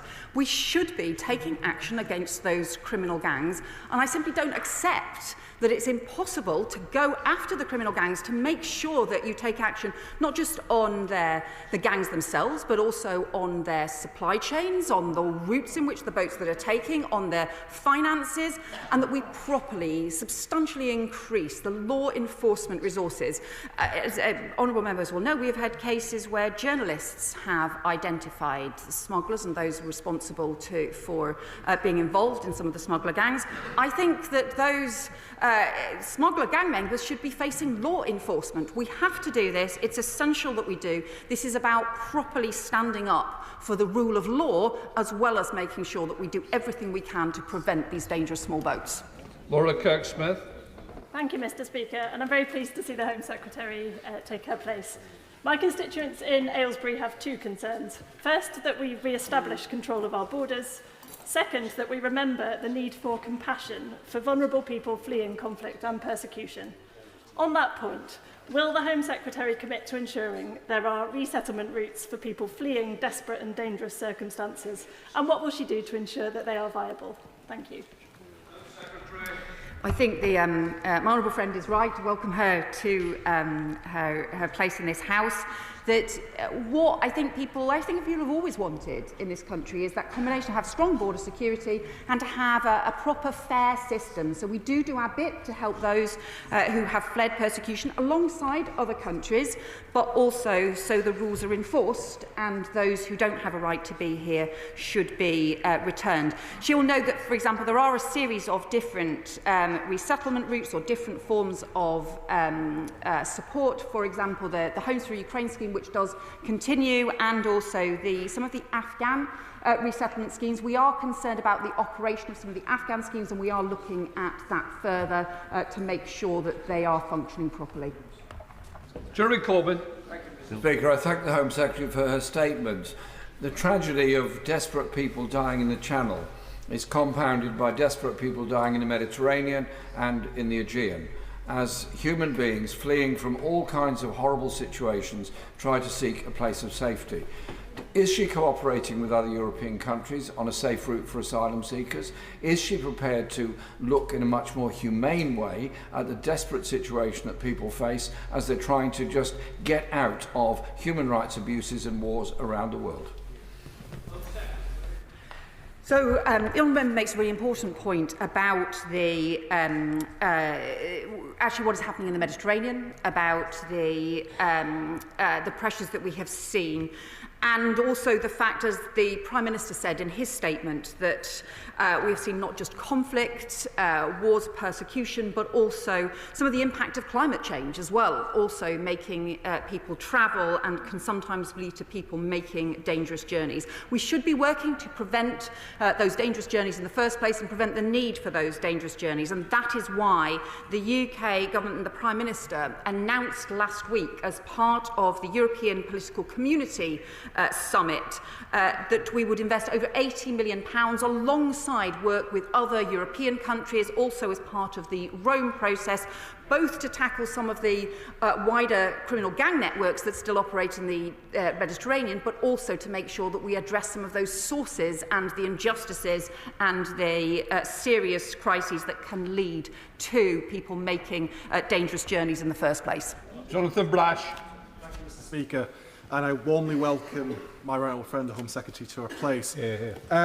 One of the consequences of the collapse in our asylum system over the last few years has been the increasing and intolerable pressure on local communities, something my constituents in Hartlepool raise with me time and time again. Can I ask the Home Secretary to outline how the steps that she's taking will begin to reduce that pressure on communities like Hartlepool? Well, can I welcome my honourable friend to his post? I think there is a real challenge from the way in which this sort of chaotic way the asylum system has been run, that has led to a last-minute procurement of hotels that have ended up being in a chaotic system, ended up being extremely costly. And so actually everybody loses out from spending billions of pounds on this system, but also local authorities often not having time to work either with communities or with accommodation providers to make sure that things were managed in the right way. I will recognise, I think, the fact that we've got this problem where asylum decisions stopped being taken does mean that there's going to be some challenges now in getting that system working again, and that will mean it will take longer than we had initially anticipated to bring the backlog down. But we are determined to do this. It is the only way to get back to having a functioning system that really everybody should be able to support across the country. Jim Shannon. Mr. Speaker, can I welcome the Home Secretary to her place, wish her well for the future, and thank her very much for the very helpful and confident answers that the Honourable Lady has given. Home Secretary, there is of course a glaring issue regarding border security much closer to home, and that is the Northern Ireland Republic of Ireland border. This border was patrolled by the Republic of Ireland officials, and understandably so, as their right to protect their nation is paramount. However, this also made clear that the Good Friday Agreement does not preclude the need to exert checks on the border. Home Secretary, what discussions have been had with the PSNI and security forces in Northern Ireland to ensure that the open border with the Republic of Ireland does not become a free route to UK immigration? Yeah. Well, it's a pleasure to get my first question from the front dispatch box from the honourable member. I look forward to very many more. He, of course, raises important issues. Of course, the border issues, of course, between Northern Ireland and Ireland are, of course, different. We have different arrangements, rightly so, that reflect our long-shared history. But we also have very close cooperation, and we have close policing cooperation, we have close information sharing, we do have additional information sharing that isn't currently possible under the arrangements we've inherited with other European countries, and I think it's really important that those information sharing arrangements continue, and hopefully we can build on them with other European partners as well. Pam Cox. Thank you, Mr. Speaker, and I thank the Home Secretary for her statement. I share her astonishment at the scale of the mismanagement of the asylum system by the previous government. My constituency in Colchester has hosted many asylum seekers and indeed refugees over the years. We're a city of sanctuary. Our local authorities have played a full part in supporting that work. But may I ask the Home Secretary, will she confirm that those local authorities will be fully engaged in work going forward to ensure we've got more effective support systems? Thank you. My honourable friend is right to raise the importance of working closely with local authorities. We are determined to do that. My right honourable friend, the Immigration Minister, already has work in chain looking at how we can better have work and cooperation between the Home Office and the local authorities. And it is also important to recognise that really through very many generations, refugees have come to this country and have contributed to our economy, to society, and been a hugely important part of that. It is partly because it's so important that we have that history, that it's also so crucial to get the whole system functioning again instead of the chaos that we've got at the moment, which just undermines everybody's confidence. Oliver Ryan. I thank the Home Secretary for her statement. The people of Burnley, Padiham and Briarfield want to see these crossings stopped and these gangs smashed, and will welcome her tough action today. Because of the previous government's complete failure to control our borders, they spent millions of pounds a week on asylum hotels. What will she do to speed up the processing of people in those hotels and end their use? We have to do all of these things, Mr. Speaker. We have to, and I welcome the honourable member to Parliament too. We have to have the action on the criminal gangs who are exploiting the situation in the first place, and that does involve much stronger cooperation with other European colleagues. And that it must include the new counter-terror powers that will be in the new legislation as part of the King's speech to strengthen the powers against organised immigration crime. But alongside, we've also just got to get the basics right. We've actually got to start taking decisions again, as well as speeding up the asylum decisions and making the system work again. That completes that statement. Let the front benches change over.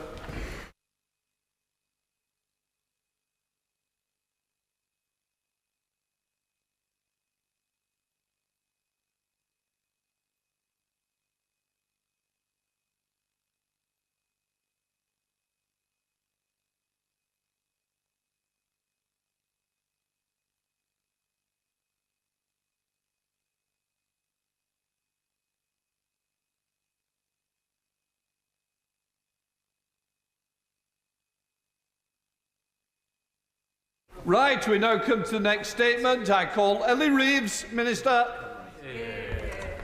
Thank you, Mr. Speaker. On Friday, the 19th of July, we saw a CrowdStrike software update on Microsoft systems result in a major global IT outage. It caused significant impacts around the world. Impacts were seen in the transport sector, with flights grounded in Europe, the US, and delays and cancellations here in the UK. On rail, live departure boards were impacted during the morning rush hour, and some media outlets lost the ability to provide live coverage. This caused substantial inconvenience for passengers hoping to travel for the summer holiday getaway on the busiest travel weekend of the year. Airports and airlines across the UK had measures in place to maintain safe operations, support passenger welfare, extend operating hours and deploy additional staff to support late-running operations to keep people moving where possible. As with all incidents, the sector will review their response and implement any learnings. More concerningly, large parts of the local UK healthcare system lost access to test results and appointment information, affecting mostly GP services. Tried and tested NHS contingency plans were enacted, and services are expected to be operating at full capacity in the next few days. Small businesses without dedicated IT support systems were heavily impacted due to disruption to card-only payment systems and ATMs, with many resorting to operate with cash only while firms worked to fix their systems. Many firms were able to get back online quickly, and the remaining are expected to restore operations this week. Officials from the National Cyber Security Centre quickly established the outages were not as the result of either a security incident or malicious cyber activity. The cause was instead identified to be a flawed CrowdStrike software update which caused Windows machines to crash. On Friday morning, CrowdStrike issued guidance on how to solve the problem, giving users a manual fix for each affected device or system. I now believe CrowdStrike is in the process of implementing an automated update which can be applied remotely and should therefore speed up recovery.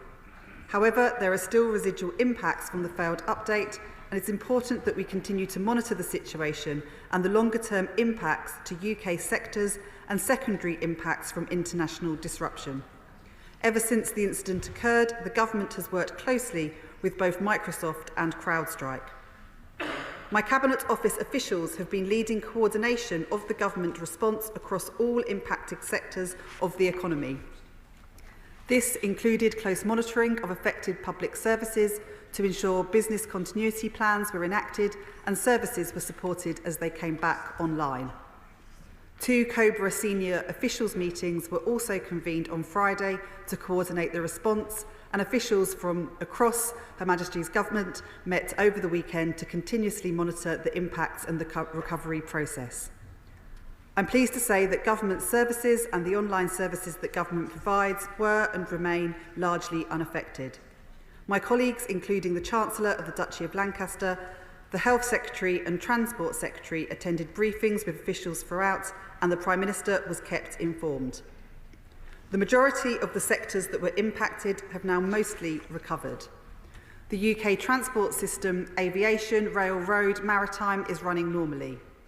NHS staff worked hard over the course of Friday and the weekend to quickly apply the fixes required, and my colleagues in the Department for Health and Social Care have confirmed that systems are now back online, including for GPs. Their advice is that patients should continue to attend their appointments unless told not to. There may still be some delays, and GPs will need to rebook appointments that could not be made during the IT outage. The public should continue to contact their GPs in the normal way. However, as IT systems are complex, we can expect that minor disruption will continue in some areas while systems continue to recover, but my officials expect these to be resolved in the next couple of days. I'd like to extend my thanks to everyone who has worked so hard to get systems up and running again, and all staff who have worked tirelessly to support individuals impacted by the outage. Following this incident, the Cabinet Office will work with the National Cyber Security Centre and other partners across government to review the lessons learned. The Central Digital and Data Office will work with the NCSC to implement any improvements to the existing response plans to cover both technical resilience features as well as cyber. The COBRA unit will work with departments to support their processes for establishing how the organisations and sectors they represent manage the impacts of the outage and what lessons have been learnt. As soon as this government was elected, we took immediate steps to begin legislating to protect public services and the third-party services they use. Our Cyber Security and Resilience Bill, including in the King's Speech, will strengthen our defences and ensure that more essential digital services than ever before are protected. For example, it will look at expanding the remit of the existing regulation, putting regulators on a stronger footing, and increasing reporting requirements to build a better picture in government of cyber threats.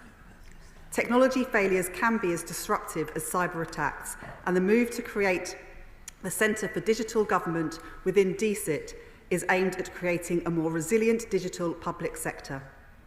What this incident shows is how dependent the modern world is on complex and interconnected IT systems, and how essential preparedness for such events is, including business continuity planning. Notwithstanding the immense frustration and inconvenience the outage has caused, I'm pleased to see that effective contingency plans mitigated the potentially very, very serious impacts this outage could have had. I'm pleased also that there is to be a comprehensive process to identify the lessons from this episode. I hope these will lead to improvements which both help prevent similar incidents and further improve our resilience to system outages and the impacts they can have. And in this spirit, Madam Deputy Speaker, I commend this statement to the House. Oliver Dowden. Well, may I begin by welcoming the Honourable Lady to her role and thank her for her advanced state of the statement. In that role, I know she will be supported by a dedicated team of civil servants who represent the very best of public service, and I have no doubt that they will serve her as well as they did me. But she will also be aware of the enormous challenges facing this government and governments around the world in relation to cybersecurity. As I warned when I was the responsible minister, threats to public services and critical national infrastructure come from a range of challenges, from hostile state actors to human error and design flaws. Last week, we saw these challenges vividly brought to life. Following the corrupted antivirus update by CrowdStrike on Friday, 8.5 million Microsoft devices globally were rendered unusable. This left airports disrupted, patient records temporarily lost, and GPs unable to access important patient data, creating significant backlogs. This is more than an inconvenience, Madam Deputy Speaker. I want to pay tribute to all those working in our public services for the efforts they undertook over the weekend to restore these services, and to the work of dedicated cyber specialists across government, including in the National Cyber Security Centre. In government, we undertook a wide range of measures to enhance the nation's cybersecurity, creating the National Cyber Security Centre, introducing Secure by Design, setting cyber resilience targets, launching GovAssure, and transforming the oversight of governmental cybersecurity. And now I note, as the Honourable Lady said, that the government intends to build on this progress by bringing forward a cyber security and resilience bill. Will the Minister therefore outline the timetable for this bill? And will the government consider mandatory cyber security targets for the UK public sector? And is the government considering obligations to ensure that infrastructure is designed to be resilient against common cause problems such as this one? What steps are being taken to enhance cybersecurity in the devolved administration and in parts of the public sector such as the NHS, which are operationally independent? And specifically in relation to this incident, what assessment has been made of the prevalence of CrowdStrike within critical national infrastructure? And what further reassurances can the government give in relation to the timetable for full recovery of key systems and data? In particular, can the Minister assure employees that this month's payroll will not be adversely affected? Britain's cyber industry is world-leading. Cybersecurity now employs over 60,000 people and brings in nearly £12 billion worth of revenue annually. This transformation was in part due to our £5.3 billion investment, which launched the country's first national cybersecurity strategy. I therefore urge the government, and I see the Chancellor in her place, to continue such investment. Incidents such as CrowdStrike should not deter us from the path of progress. We must embrace digitalisation and the huge improvements in public services that it offers. Indeed, the adoption of artificial intelligence across government is the closest thing we have to a silver bullet for public sector productivity. However, if we are to command public confidence, people must be assured that technology is safe, secure, and reliable. And incidents such as this demonstrate how reliant the government and public services are on large technology companies and how much responsibility they have for the services that have become critical to people's lives and livelihoods. That's why, in government, I called for us to work more closely with leading technology firms to address these shared challenges. The best solution is partnership. So to that end, what further engagement will the Minister undertake with Microsoft and CrowdStrike and the wider sector to ensure there is no such recurrence? The task for us all is to build on existing progress that has transformed Britain's cyber defences and to enhance protections for British families, businesses, and indeed the very heart of government. And in that mission, the government can rely on the support of these benches. I thank the Shadow Minister for his contribution and his questions, and particularly I would echo the thanks to all of those involved across the civil service and departments in dealing with the outage last Friday and mitigating the effects of it. I set out in my opening comments that our cybersecurity and resilience bill, which was included in the King's speech, will strengthen our defences and ensure that more digital services are protected, and that is a priority for this government. The bill will look at expanding the remit of existing regulation, putting regulators on a stronger footing and increasing reporting requirements so that we can build a better picture in government of cyber threats. And we'll also consider the implications of Friday's incident as we develop that legislation. But rest assured that we are working across government in relation to this to ensure resilience. As the Chancellor of the Duchy of Lancaster said in his statement on the COVID Inquiry Module 1 report, he will lead a review to assess our national resilience against the full range of risks that the UK faces, and that includes cyber risks. Chion Mora. Thank you, Madam Deputy Speaker, and it is a great pleasure to see the Minister in her place. As she said, the CrowdStrike outage is a reminder of the way in which technology is so integrated into our lives, making all our lives better, but also our dependence on standards of development, deployment and integration of new technology, which are largely not visible to us. I was reassured to hear of the steps that government and businesses have been taken to mitigate the impact, but I fear that small businesses and consumers do not have the same resources. So could the Minister tell us, or does she agree, that you shouldn't have to be able to reboot from a blue screen in order to enjoy the benefits of technology? And will her government move to ensure that consumers are better protected? Go ahead. I thank my honourable friend for that contribution, and also want to acknowledge all of the work that she has done in this area. It has been hugely valuable. She makes some really important points about making sure that consumers and small businesses are protected, as well as government departments and bigger business, and I'm sure that will be form part of the lessons learned from this incident, but also feed in to the bill that we'll be introducing.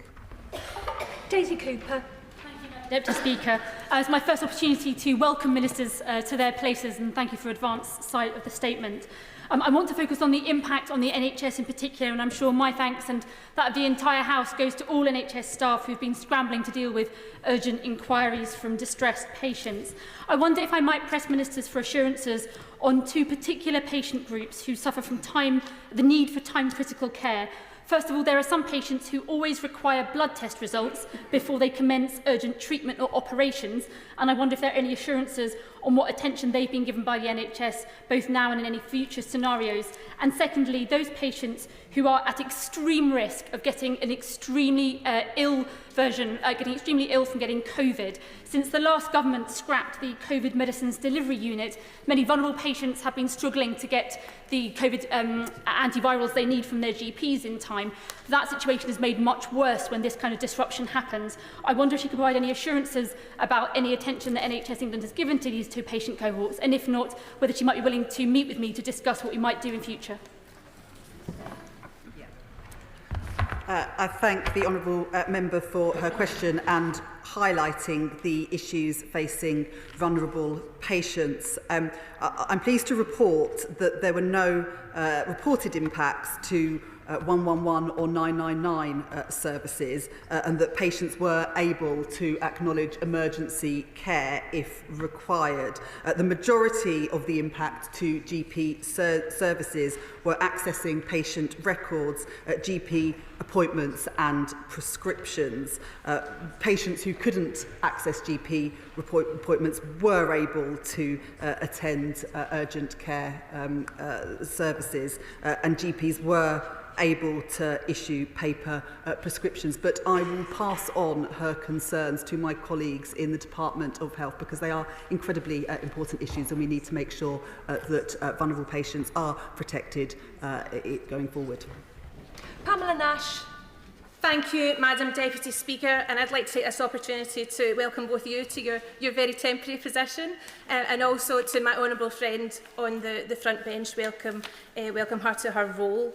I'd like to ask if there's any further detail that the Minister could share with the House on the particular impact of this outage in Scotland and ask her what conversations her department have had with the Scottish Government in recent days.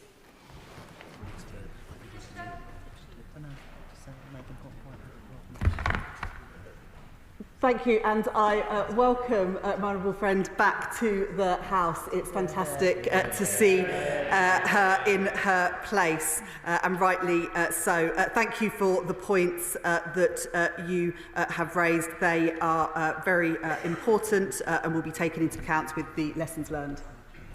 David Mundell. Thank you, Madam Deputy Speaker, and I commend the Minister on her appointment. Does she agree with me that these events demonstrated that we are very far from being in a position to move into a cashless society? And given that the Chancellor is in her place, will she confirm that her government will do everything that it can to support the continued use of cash, which is so important to some of the most vulnerable people in our society? I thank the honourable member for that point. Cash remains the second most commonly used form of payment in the UK, and we remain committed to ensuring access to cash for individuals and businesses. That's why we have got a commitment to 350 banking hubs so that cash remains available to people. Thank you. Mark Ferguson. Thank you, Madam Deputy Speaker, and it's a pleasure to welcome the Minister to place, particularly sat alongside the Chancellor of the Exchequer.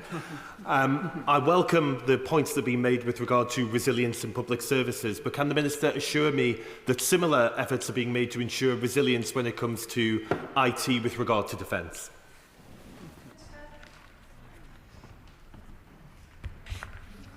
I thank my honourable friend for that contribution, and as I said in answer to a previous question, as soon as this government was elected, we took immediate steps to start legislating to better protect all our public services and the third-party services that they use through the Cybersecurity and Resilience Bill, which will be coming to Parliament. Jim Shannon. Deputy Speaker, can I first of all welcome the Minister to her place, and I think congratulations are due to the Honourable Lady, for I understand the Honourable Lady was in charge of the elections for the Labour Party, so much of the success that there was over there, the Honourable Lady can take some credit for that. It's good to see a reward for the endeavours for hard work. Well done. When it comes to airlines, 171 flights cancelled, of which some of my constituents were stuck in London, couldn't get home to Belfast. When it came to banks, some of my constituents were out in the shops. They were buying their goods and they found their credit cards didn't work because the system was down. When it comes to the health system, and just to give you some effective data, and the Department of Health in Northern Ireland said that hospital services and around 2/3 of GP surgeries faced problems. There was problems with patients in operating theatres, accessing staff rosters, and the whole system was an absolute chaos. So can I ask the Honourable Lady this question? Yeah, if I can. Does the Minister not agree that the issue has underlined the necessity of ensuring that we are prepared for cyber breakdown, whether that is intentionally done as an attack or unintentionally done? And would the Minister outline perhaps our preparedness for situations such as this, as well as our resilience in moving forward from those type problems for all parts of the United Kingdom, of Great Britain and Northern Ireland? Thank you. I thank the honourable member for his kind comments. And can I just say that I'm sorry to learn of his constituents who were unable to get flights home or were unable to get GP appointments. I've talked in the statement about resilience going forward and making sure that we expand our cyber resilience, putting regulators on a stronger footing and getting a clear picture of cyber threats and how they can be dealt with. And he raises some very important points about that. Thank you, Madam Deputy Speaker. This was an extremely serious incident, which I suspect may well be detectable in the next GDP figures that we see coming out of the ONS. But I had two questions. In her statement, the Honourable Lady said she was pleased to say that government services and the online services that government provides were and remain largely unaffected. Could you just tell us which were in fact affected, or was largely just a euphemism for not affected at all? And secondly, it's quite difficult for members to get a handle on the full impact and spread of this particular contagion. Will she commit to lay in the House some kind of report that details the sectors that were affected, how seriously they were affected, including government systems, and whether and how there will be any resolution in the future? Because obviously we need to report to our constituents that in future these things are less likely to occur. I set out the impact that the incident had on, for example, GP services, but things like the emergency services remained unaffected as far as we are aware. We are undergoing the lessons learned from the incident, and I'm sure we'll report back on that once that's been completed. Joshua Reynolds. Thank you, Madam Deputy Speaker. GPs in my constituency of Maidenhead were affected on Friday like so many others, and I'd like to thank them for the work they did when, even though patients weren't able to get test results and appointments were missed, they managed to make sure that people received the best care possible. What assurances can the Minister give me about the lessons learnt from Friday so that patients can continue to receive the care they need when they need it? I welcome the honourable gentleman to the House and place on record my thanks to the GP surgeries in Maidenhead who have done what they can to make sure that disruption for patients were at a minimum. We will be undertaking the lessons learned exercise from this, which I hope will offer some reassurances to his constituents along with the bill that will be going through Parliament. Kirsty Blackman. Thank you very much, Chair. I'm aware that the Minister is new to her role, so I'm going to ask her to consider things rather than to commit to doing things. Will she please consider continuing with the annual statement to Parliament on civil contingencies and risks that was committed to by the previous government? Will she also consider, when she's looking at the Cyber Security and Resilience Bill, assessing whether there is widespread use of certain software or hardware that could cause mass outages in the event that it is affected, such as in CrowdStrike? I'm not aware that we've seen a kind of analysis of that in previous outputs by the Cabinet Office, and I think it would be incredibly helpful for us to be aware of where those risks are. I thank the honourable member for those suggestions and very happy to consider the points that she has raised. I cannot be the only member who thinks how proud Mr and Mrs Reeves must be today. The clerk will now proceed to read the orders of the day. King's Speech, motion for an address, adjourned debate on question. Now, I inform the House that Mr Speaker has selected Amendment H in the name of the Leader of the Opposition The question is that an humble address be presented to His Majesty as on the order paper. I call Jeremy Hunt to move the amendment. Madam Deputy Speaker, I beg to move the amendment in the name of myself and the Leader of the Opposition. It is an important and rather painful part of our democracy that I am today as Shadow Chancellor responding to the King's speech in exactly the same way the new Chancellor responded to me just a few months ago. So I want to start by congratulating her as well as Mr. and Mrs. Reeves. As the father of 2 girls myself, one of whom has her 10th birthday today, I warmly welcome the smashing of a glass ceiling with Britain's first female Chancellor. As I said on election night, she has led the Labour Party on a difficult journey which has changed it for the better. Her stated commitment to fiscal responsibility, stability and economic growth has been consistent and I'm sure not always easy. Unfortunately for us, her success in holding the line means we face rather a lot of Labour MPs on the government benches, but I wish her well in her new role.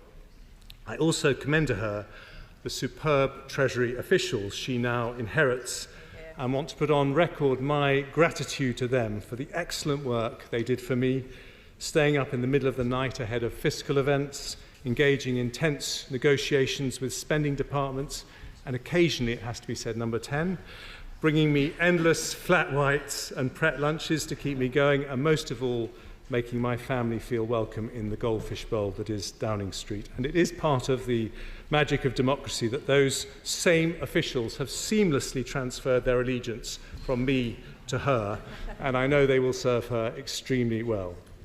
Now, in opposition, we won't oppose for its own sake, and there are a number of bills we welcome in the King's speech. She's right to focus on growth, and the improvements on planning build on many reforms introduced by the last government, including the 110 growth measures I introduced in last year's autumn statement. Any boost to house building is also welcome. We delivered 1 million homes in the last Parliament, and she will soon find out that if she's to deliver 1.5 million, she won't be able to duck reforming environmental regulations, a change which Labour blocked in the last Parliament, but which will deliver an extra 100,000 homes. But I caution her not to over-rely on bringing back top-down targets.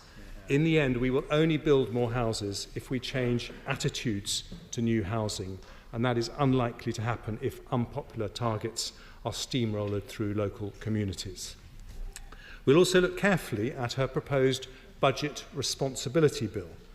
We're proud that a Conservative government set up the OBR, and I commend the work of Richard Hughes and his team. We didn't always agree, but that in the end is the point of an independent watchdog.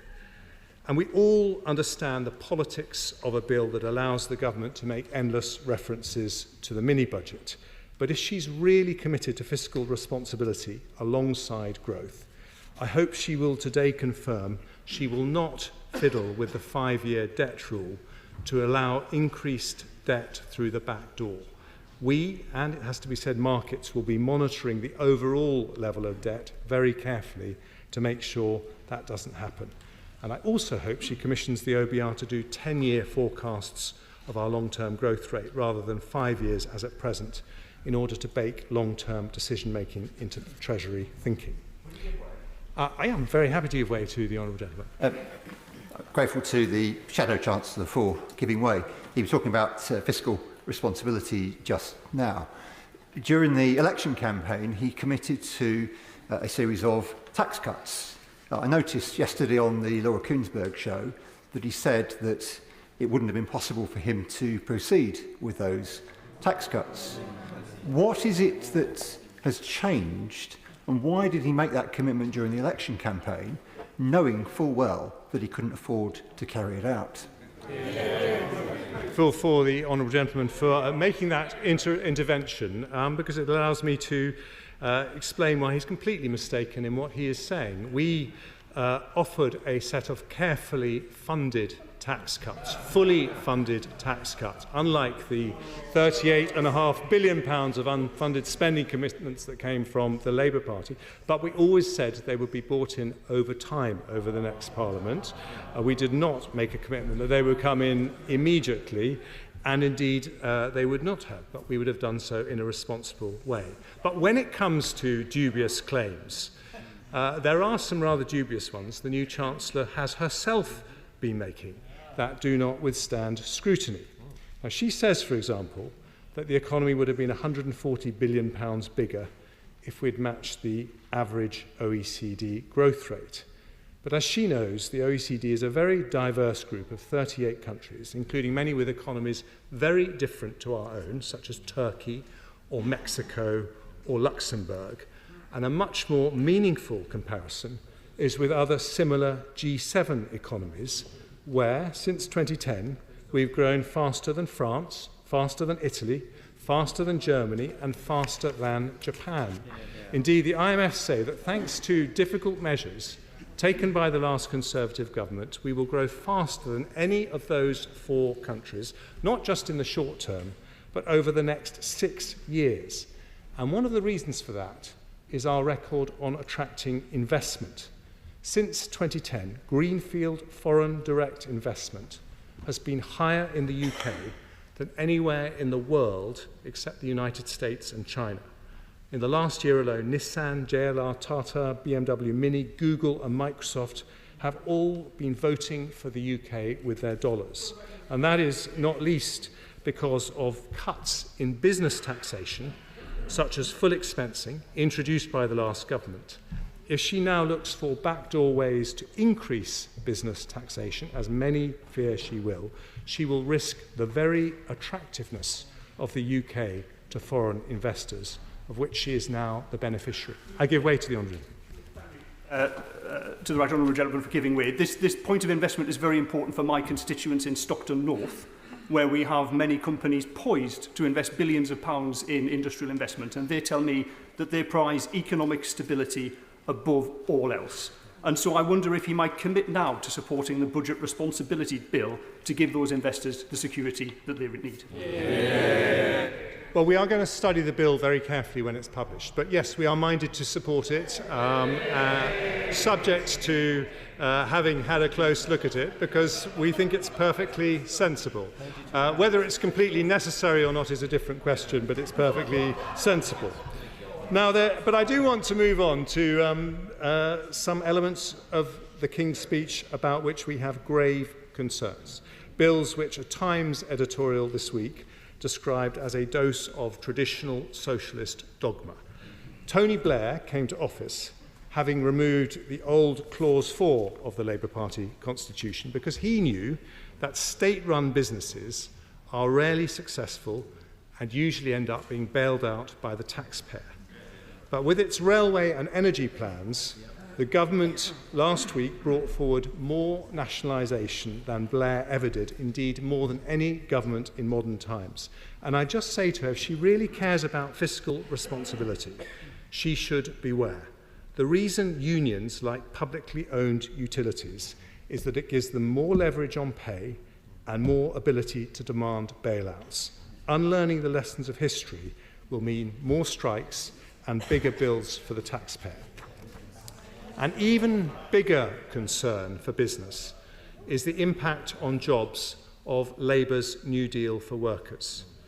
Since 2010, we have seen the creation of almost 4 million jobs, nearly 800 jobs, for every single day Conservative governments were in office. The President of the CBI described the UK as a job creation factory, but like many others, he expressed concerns that the Deputy Prime Minister's new Labour laws could put that at risk. Day one rights sound attractive, but employers fear it will mean a flood of tribunal claims, meaning it's safer not to offer a job at all. That's why the Federation of Small Businesses responded to the King's speech by saying companies were worried about increased costs and risks. In the end, Madam Deputy Speaker, French-style labour laws will lead to French levels of unemployment which are nearly double our own, indeed close to what they were when the last Labour government was in office. By contrast, Conservatives have nearly halved unemployment over the last 14 years, and it would be a tragedy for working families up and down the country if the new government turned the clock back. Finally, the most dubious claim that we have heard of all is this nonsense about the worst economic inheritance since the Second World War, which everybody knows is just a pretext for long-planned tax rises. You can see what nonsense this is from a simple comparison to the last time we had a change of party running the government in 2010. Inflation then was 3.4% compared to 2% today. Unemployment was at 8% compared to 4.4% today. Growth was forecast at the time to be one of the slowest in the G7 compared to the fastest today. Instead of an economy where markets and the pounds were facing meltdown, she has inherited one which the ONS said growth was going gangbusters. And since the election, that has been backed up by even more data. May's GDP figures show Britain's growth was double the rate predicted by economists, the fastest in more than 2 years. New figures from S&P show that in February, British businesses were amongst the most optimistic in the world. Top of the league again, according to the ONS. Inflation has remained at the target 2% level. Now, in her BBC interview yesterday, the Chancellor, old habits die hard, glossed over those figures, putting on the most shocked expression she could muster to pretend that public finances are worse than she expected. But the root cause of the pressure on public finances, £400 billion of pandemic support, £94 billion of cost of living support, was never a secret. Indeed, the Labour Party supported those measures and in some cases called for us to go further. Nor were the difficult decisions we had to take to pay for them a secret either. When we had to increase borrowing, increase tax and reduce spending plans in the autumn statement of 2022, Labour did not oppose us. Like all chancellors, she faces fiscal challenges. Welcome to the job. But let me tell her, that job is a whole lot easier because faced with an economic crisis 2 years ago, Conservatives took decisions that her predecessor Labour government ducked completely after the financial crisis. And that's why she has a deficit of 4.4% this year compared to 10.3% left behind for the Conservatives in 2010.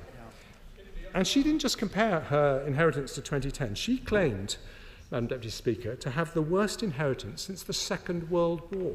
Is she really saying that she faces conditions worse than Geoffrey Howe in 1979 with a winter of discontent, stagflation, 83% top rate of tax, and a Labour government that went with a begging bowl to be bailed out by the IMF? And she knows perfectly well herself that claim is nonsense. Otherwise, why, in her first week, would she announce £7.3 billion of spending on her National Wealth Fund without a spending review, without a budget, and without any external validation from the OBR? As Paul Johnson of the IFS says, thanks to the OBR, the nation's books are wide open and fully transparent, so pretending things are worse than expected, his words, really won't wash. And as she establishes her reputation, it is surely unwise to base your big central argument on a claim so patently ridiculous. But we all know exactly why she's doing it. She wants to lay the ground for tax rises that she has been planning all along. And that leads to two major concerns on this side of the House. The first is this. She says her number one mission is growth. But all around the world, evidence suggests countries with higher taxes tend to grow more slowly. Lower taxes, when funded properly, boost growth, as we saw with full expensing and the national insurance cuts last year, both of which the OBR confirmed add to our GDP.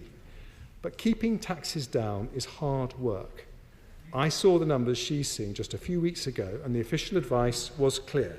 With public sector pay restraint, productivity plans, such as we announced in the budget, and welfare reform, it's perfectly possible to balance the books without tax rises. Not easy, but government never is, but not impossible.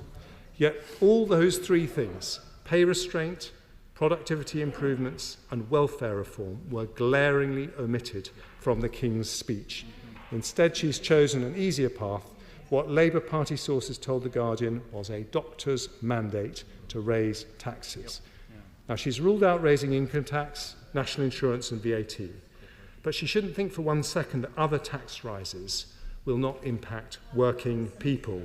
Capital gains tax destroys the pensions people build up over their lifetime. Business tax rises are passed on to customers, leading to higher bills, and taxes on banks and energy companies lead to fewer companies operating in the UK, a lower tax take, and less money for public services like the NHS. And that, to conclude, Madam Deputy Speaker, is the biggest contradiction in this new programme. A government that says it wants the fastest growth in the G7, but plans tax rises in the very same breath that will make that growth harder, if not impossible, to achieve. But even if such an approach is misconceived, it is nonetheless a legitimate choice for a governing party. What is not acceptable is just 18 days after the election to be laying the ground for tax rises after she promised us 50 times in the election campaign she had no plans to raise them. Exactly. Every Labour government in history has raised taxes and raised spending. If she wanted to do the same, she should have had the courage to make the case for that before the election.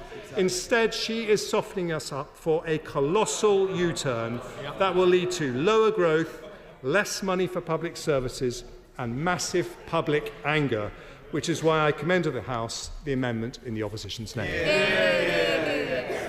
The original question was that a humble address be presented to His Majesty, as on the order paper, since when Amendment H has been proposed, as on the order paper. The question is that the amendment be made. The Chancellor. Thank you, Madam Deputy Speaker. It is a pleasure to open today's King's Speech debate on behalf of His Majesty's Government. And I always enjoy debating the Right Honourable Gentleman, though I must say I rather prefer doing it from this side of the chamber. I appreciate his generous words on my appointment and also his tribute to officials who I can confirm are indeed first rate. It has been over 14 years since a Labour government was in office for a state opening of Parliament. 14 years of chaos, 14 years of economic irresponsibility, 14 years of wasted opportunities. And 14 years since there has been a Labour Chancellor of the Exchequer standing at this dispatch box. Today I pay tribute to my most recent Labour predecessor, the late Lord Darling. He was an outstanding Chancellor, a kind man, and a good friend. Mr. Speaker, it is also the very first time that there has been a female Chancellor of the Exchequer. Now, on my arrival at the Treasury, I learnt that there is some debate about when the first Chancellor was appointed. It was either 800 years ago, when one Ralph de Leicester was given the title of Chancellor of the Exchequer for the first time. Alternatively, 900 years ago, when Henry the Treasurer was referenced in the Domesday Book. Or even 1,000 years ago, when Alfred the Great was in effect the first Master of the Mint. Either way, I am sure that the whole House would agree on one thing. Madam Deputy Speaker, we have waited far too long for a woman to be Chancellor of the Exchequer. And so I stand here today proud, but also deeply conscious of the responsibility that I now have. A responsibility to women across the country whose work is too often undervalued. And a responsibility to every young woman and girl who should know that there is no ceiling on their ambitions and no limit on their potential. I'll give way. Thank you very much. 7 Tory men have stood at the dispatch box over the last 14 years, and the result has been an economic crisis, crumbling public services and a cost of living crisis. Can we expect a change of approach from the new Chancellor and female Chancellor of the Exchequer? Well, one thing is I hope to be in post for a bit longer than some of my predecessors. Madam Deputy Speaker, as tempting as it is, I don't intend to conduct a full sweep of the 1,000 years of economic history from the dispatch box today. I'm sorry. However, we must talk about the last 14 years.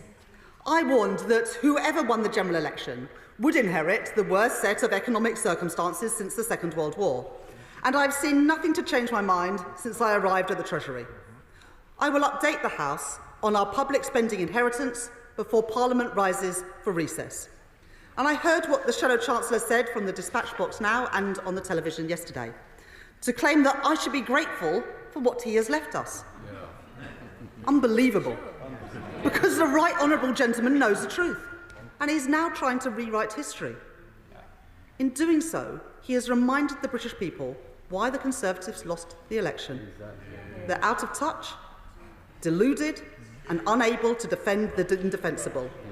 And in the weeks ahead, it will become clear what his party did. They stored up problems, they failed to take the tough decisions, and then they ran away, leaving it to us, the Labour government, to pick up the pieces and clear up their mess.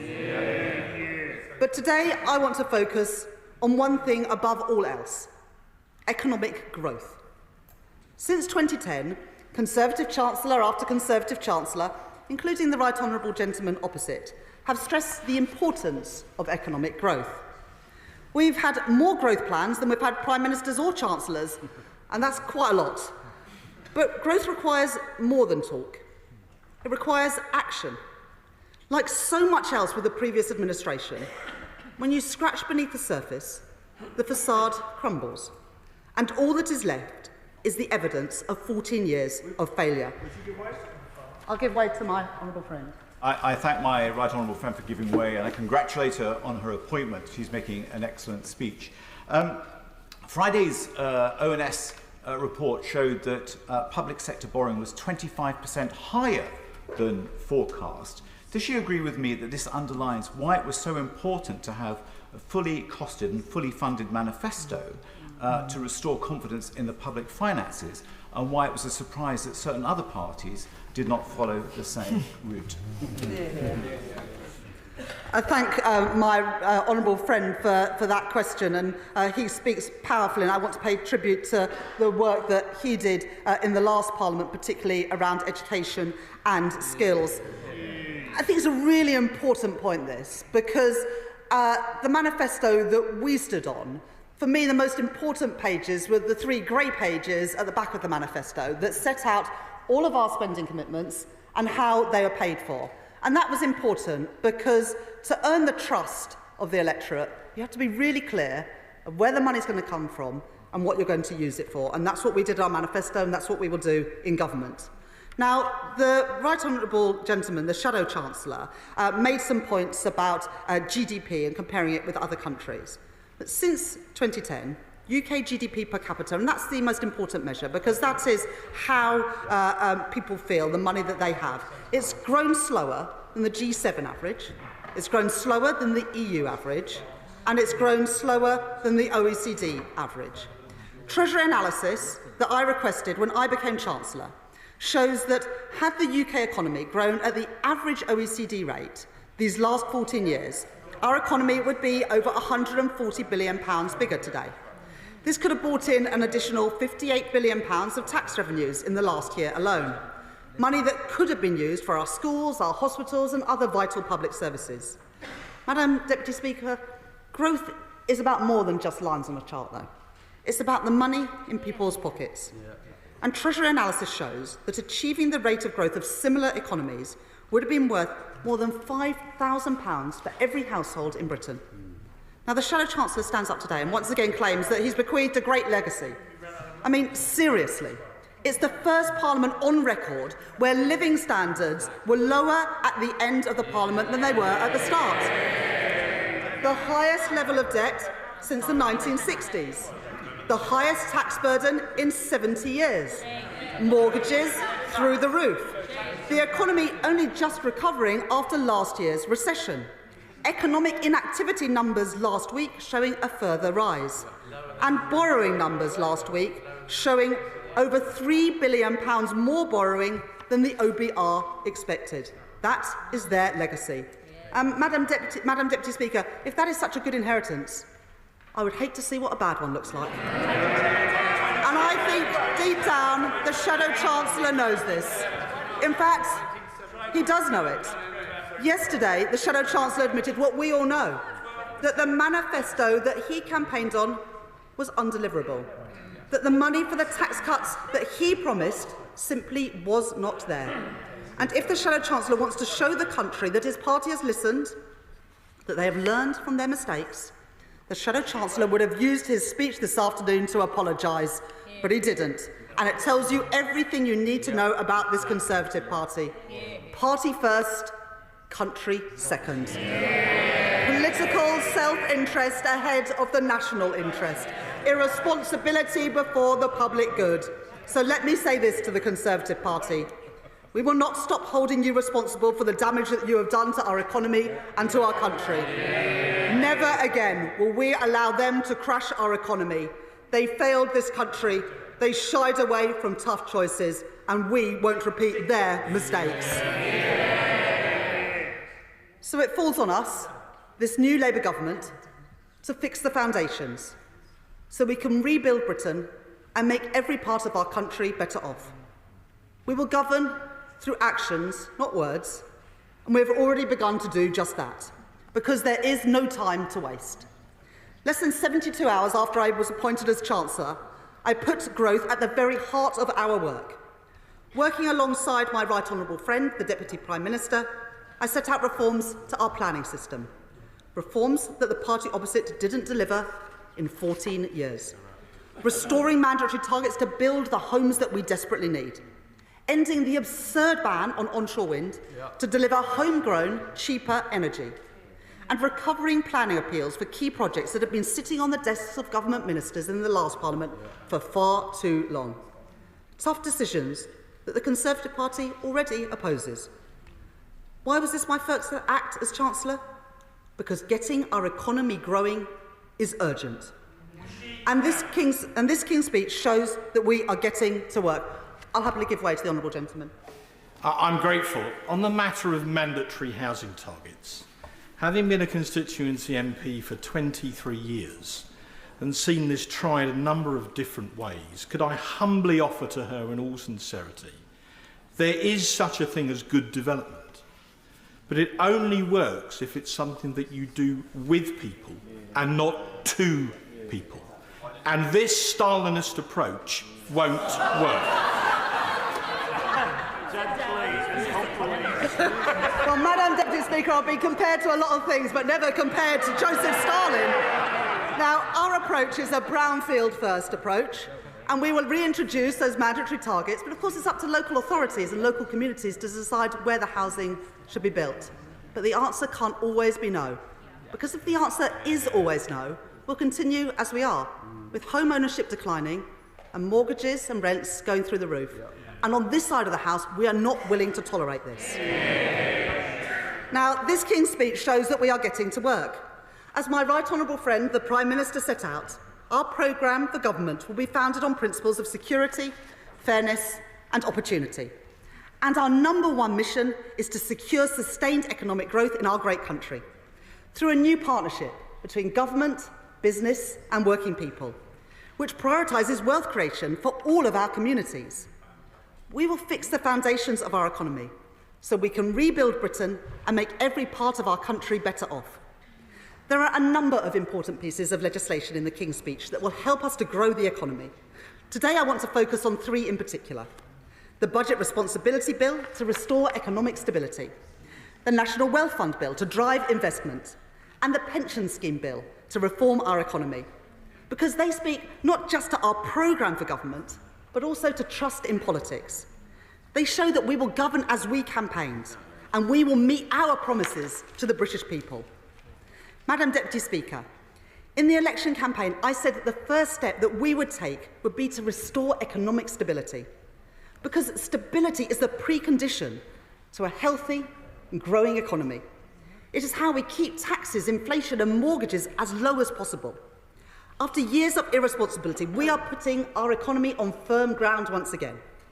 We introduced the new Budget Responsibility Bill on Thursday to deliver on our manifesto commitment to introduce a fiscal lock so that I can keep an iron grip on our country's finances. I will give way to the honourable gentleman. I'm extremely grateful to the Chancellor. Thanks very much indeed. She and I sat on the Treasury Select Committee together many years ago, and she will know from our time together that economics is as much art as it is science. So given that she's effectively giving a veto over economic policy to the OBR through this bill, she must recognise that we need to understand what the people in the OBR believe, what their theories of economics are, what principles they attach themselves to. So what further scrutiny will be available for this House, for the chair of the OBR and the people who are doing the forecast, given that effectively they will be co-chancellor with her during the next few years? Well, look, the Treasury Select Committee, as the Right Honourable Gentleman knows, can call in the Chair and other members of the Office of Budget Responsibility. But the comments from the Right Honourable Gentleman show exactly why we need this bill, so that never again can we have a repeat of the mini-budget. Now, this bill will require every announcement which makes significant and permanent changes to tax and spending to be subject to an independent assessment by the Office of Budget Responsibility. Why? Because unfunded, reckless commitments don't just threaten our public finances, they threaten people's incomes and they threaten people's mortgages. We saw that in the wake of the mini-budget presided over by the former member for South West Norfolk. Now, I understand that she's taken umbrage in recent days at the idea that this episode was disastrous. Well, if any member on the opposition benches would like to dispute that fact today, I'd be more than happy to give way.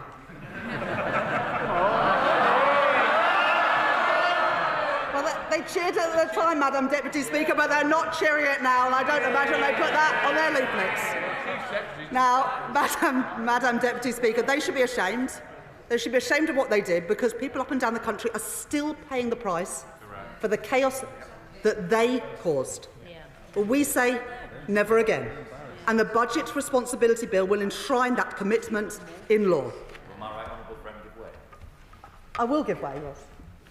Well, those from the party opposite during the pandemic were awarded, their friends and family were awarded contracts for work that were never fulfilled.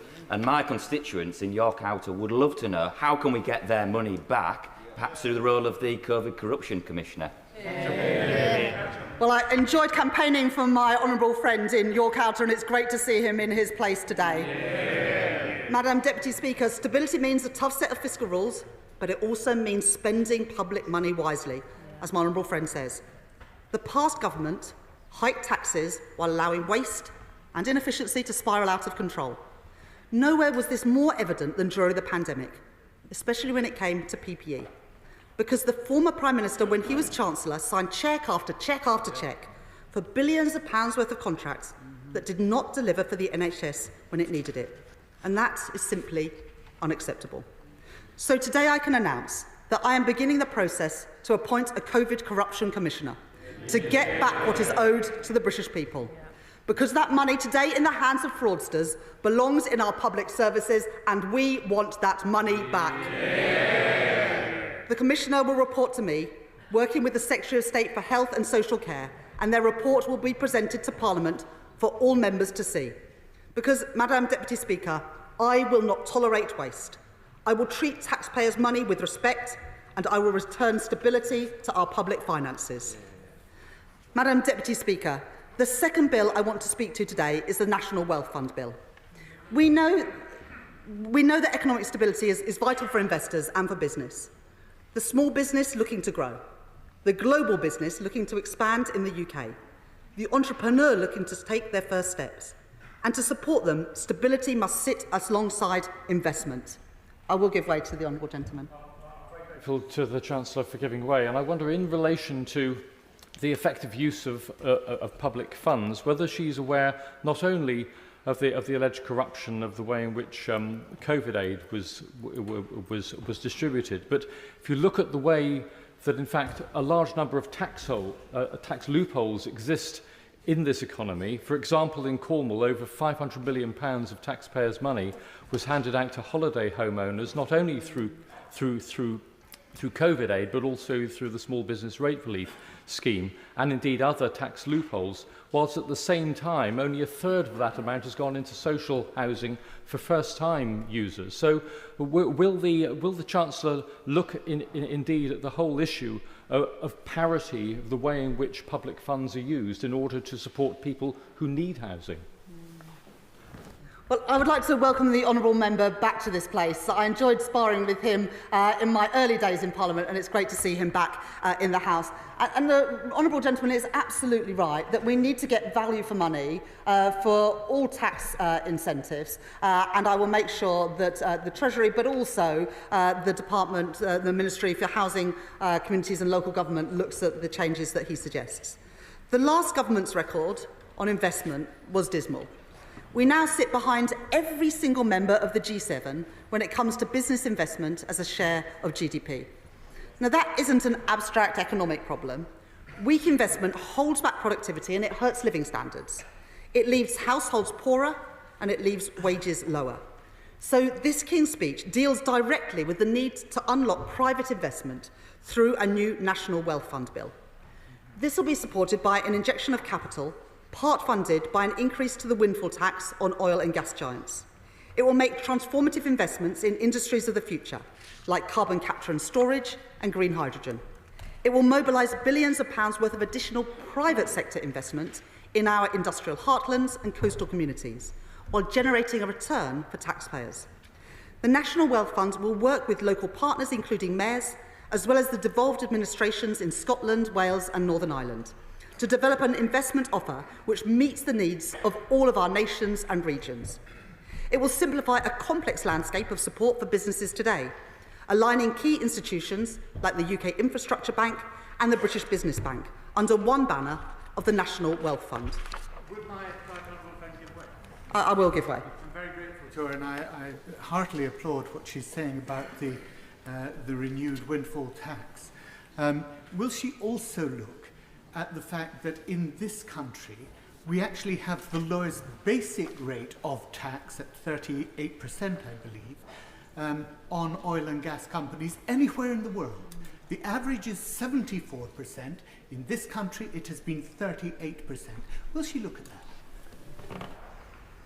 Well, we committed in our manifesto, as the honourable gentleman knows, to have a 3 percentage point uplift from the current energy profits levy. And we will use that to fund the National Wealth Fund. The National Wealth Fund will power jobs and prosperity in all parts of our country. And this work is already well underway. I welcomed the report of the National Wealth Fund Task Force in my first week in office. And I want to thank the former Governor of the Bank of England, Mark Carney, and the whole task force for their outstanding work.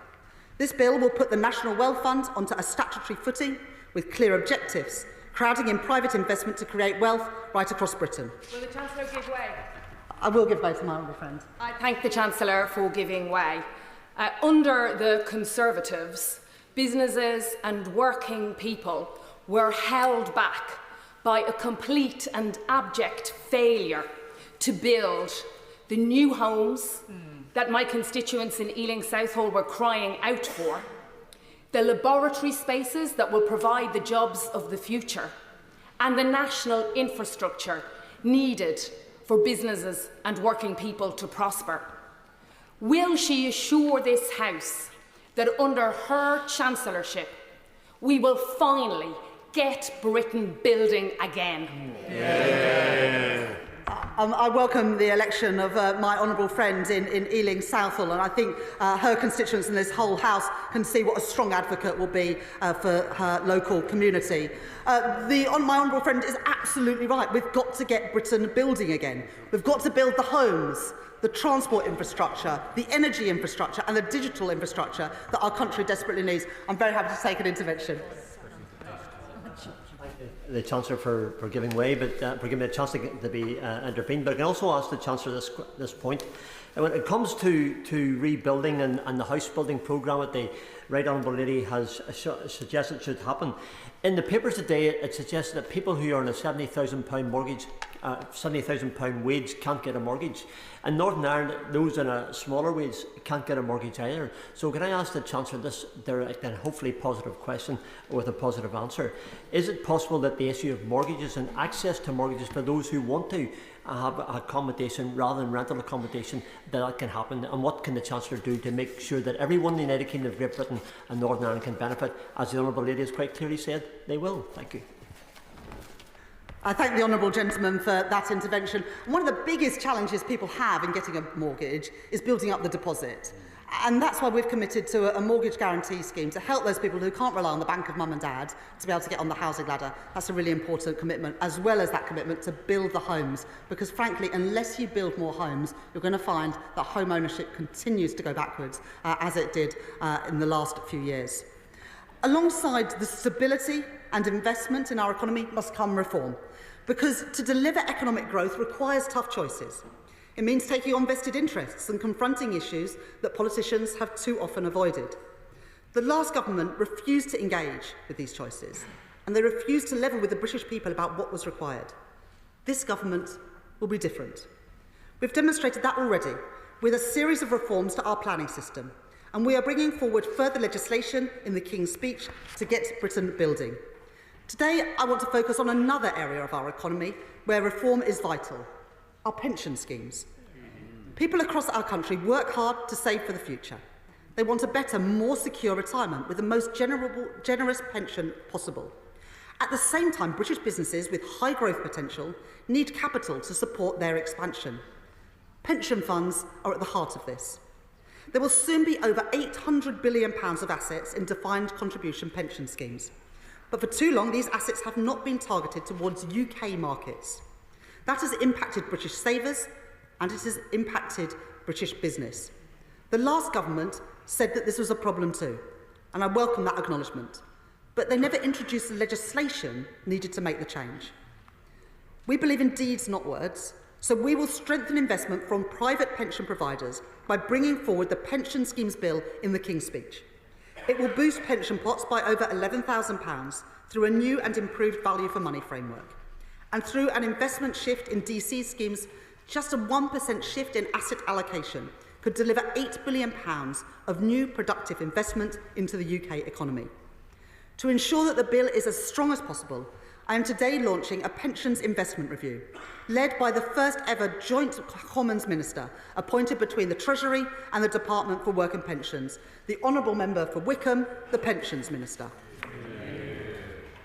This will include a review of the local government pension scheme, the 7th largest pension fund in the world, to ensure it is getting the best value from the savings of nearly 7 million public sector workers, the majority of whom are women and the majority of whom are low paid. They deserve a pension that is working for them. Together, these reforms will kickstart economic growth by unlocking investment which has been tied up for too long. I've already given way to the honourable gentleman. Madam Deputy Speaker, I know... Could I just urge the House to think about interventions, because there is a very long list of members who want to speak and lots of people who want to make their maiden speech, and it would be great if you could all get in. Well, Madam Deputy Speaker, you'll be pleased to know that I won't apprise the House of every bill which supports economic growth in the King's Speech, but needless to say, there are many more. From the English Devolution Bill to transfer power back into the hands of local communities, to the Employment Rights Bill to make work pay, and the Great British Energy Bill to take back control of our country's energy and create new jobs across the United Kingdom. Growing our economy flows through almost every word of this address. Madam Deputy Speaker, the British people put their trust in us on the 4th of July to fix the foundations of our economy, to rebuild Britain, and to make every part of our great country better off. I do not take that trust for granted.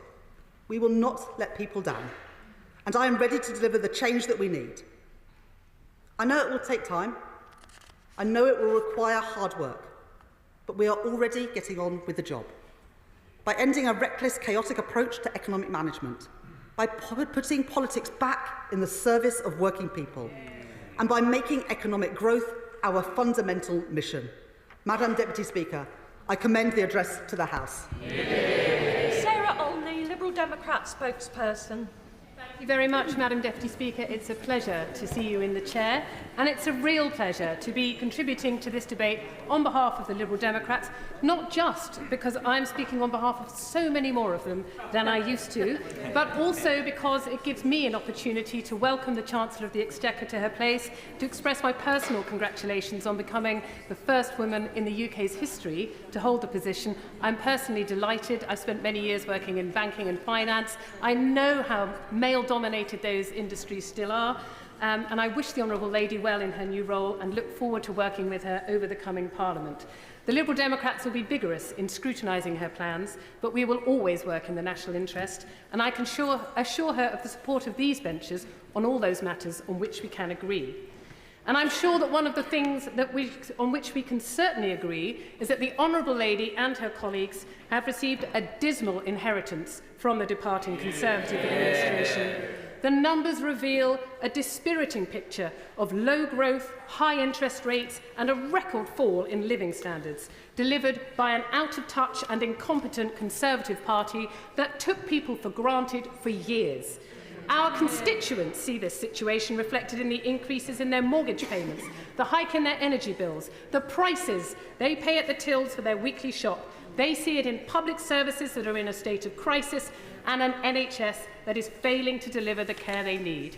Liberal Democrats welcome the sense of seriousness with which this King's Speech focuses on stability, reinvesting in our crippled public services and growing the economy.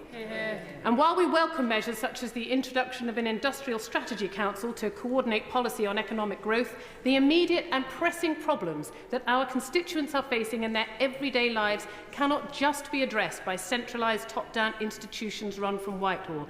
Our economy needs to grow from the bottom up, bringing prosperity to every community, taking away the barriers to entry for small businesses and enabling individuals all across the country to make the most of their skills and talents. And Liberal Democrats wants to see urgent measures introduced which will give immediate support to families and small businesses. While we were out on the doorsteps for the general election campaign, myself and my 71 colleagues heard clearly the message from our constituents that their biggest priority was fixing the NHS. We are here because we promised to fight hard for a better NHS for our constituents and for communities across the country, and that is why we are calling for the Chancellor to immediately draw up a budget for health and social care. Because you can't deliver economic growth without fixing the crisis in our NHS and in social care. NHS waiting lists are at an all-time high. It can take weeks to see a GP, and it is now almost impossible to see an NHS dentist. Everyone deserves access to the care they need, when they need it and where they need it. A successful health and social care system is fundamental to a fair society and our country's prosperity. And the failures of the Conservative administration led to a dramatic increase in the number of people experiencing long-term sickness conditions, and the Liberal Democrats will continue to push for public service investment to help reduce NHS waiting lists to get people back to work. My honourable friend give way. With pleasure. I thank my honourable friend for giving way. Does she agree with me that reforming social care is one of the most urgent priorities of this government? The Cornwall Hospital Trust recently announced that £26 million a year is spent on patients who are medically well but are unable to be discharged due to a lack of social care packages. I thank my honourable friend for his intervention. He's absolutely right, of course, and it's wonderful to see him in his place, and the people of North Cornwall will be well served by his championing of social care in particular, and that is why it was front and centre of the Liberal Democrat manifesto in the general election.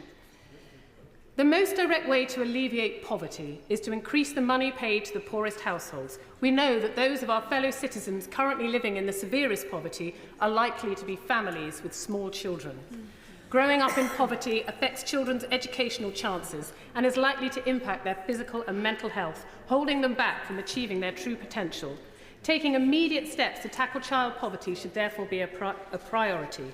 We believe that removing the two-child cap is the most cost-effective way of immediately lifting 500,000 children out of poverty, while helping to make costs more manageable for parents. This would have a direct benefit to families struggling with a cost-of-living crisis.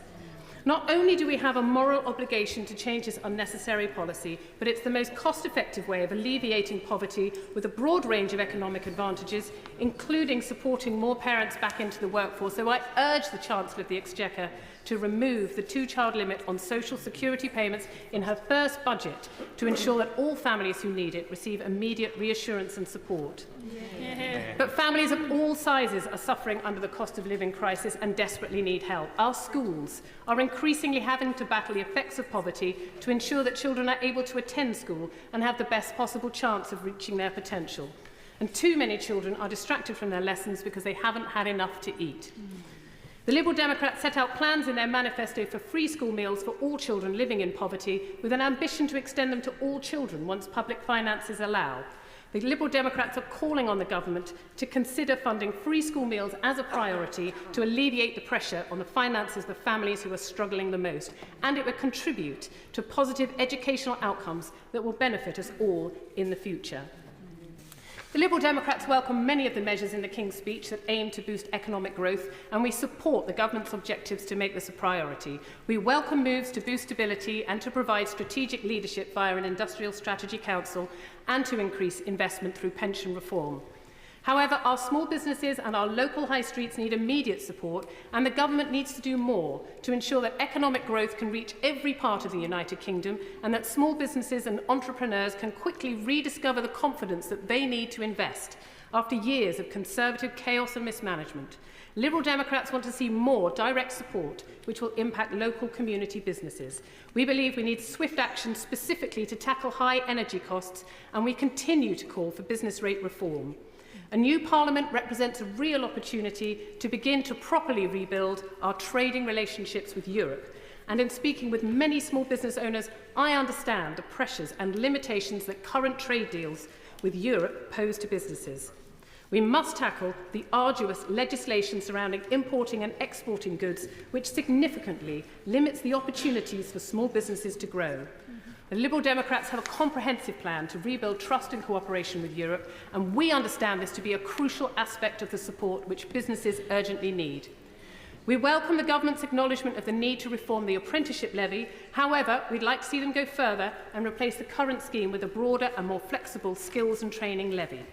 And we hope the government will join us in encouraging the take-up of apprenticeships, particularly for young people, in supporting our calls to guarantee they are paid at least the national minimum wage by scrapping the lower apprentice rate. We understand the broad economic benefits of supporting the development of skilled workers and are optimistic of the advantages that this could bring to business. The recent years of chaos and irresponsible Conservative administration has left a substantial challenge for the new government to tackle. We do not underestimate the work which lies ahead of us, getting the economy back up and running, nurturing an environment which will allow businesses to thrive, and restoring the public services which provide care for people when they need it. My Liberal Democrat colleagues and I will hold the new government to account to ensure that they deliver on the promises which were outlined by His Majesty on Wednesday as we work to rectify the damage done by the Conservatives, rebuild our economy by supporting individual communities, small businesses and urgently investing in health and social care.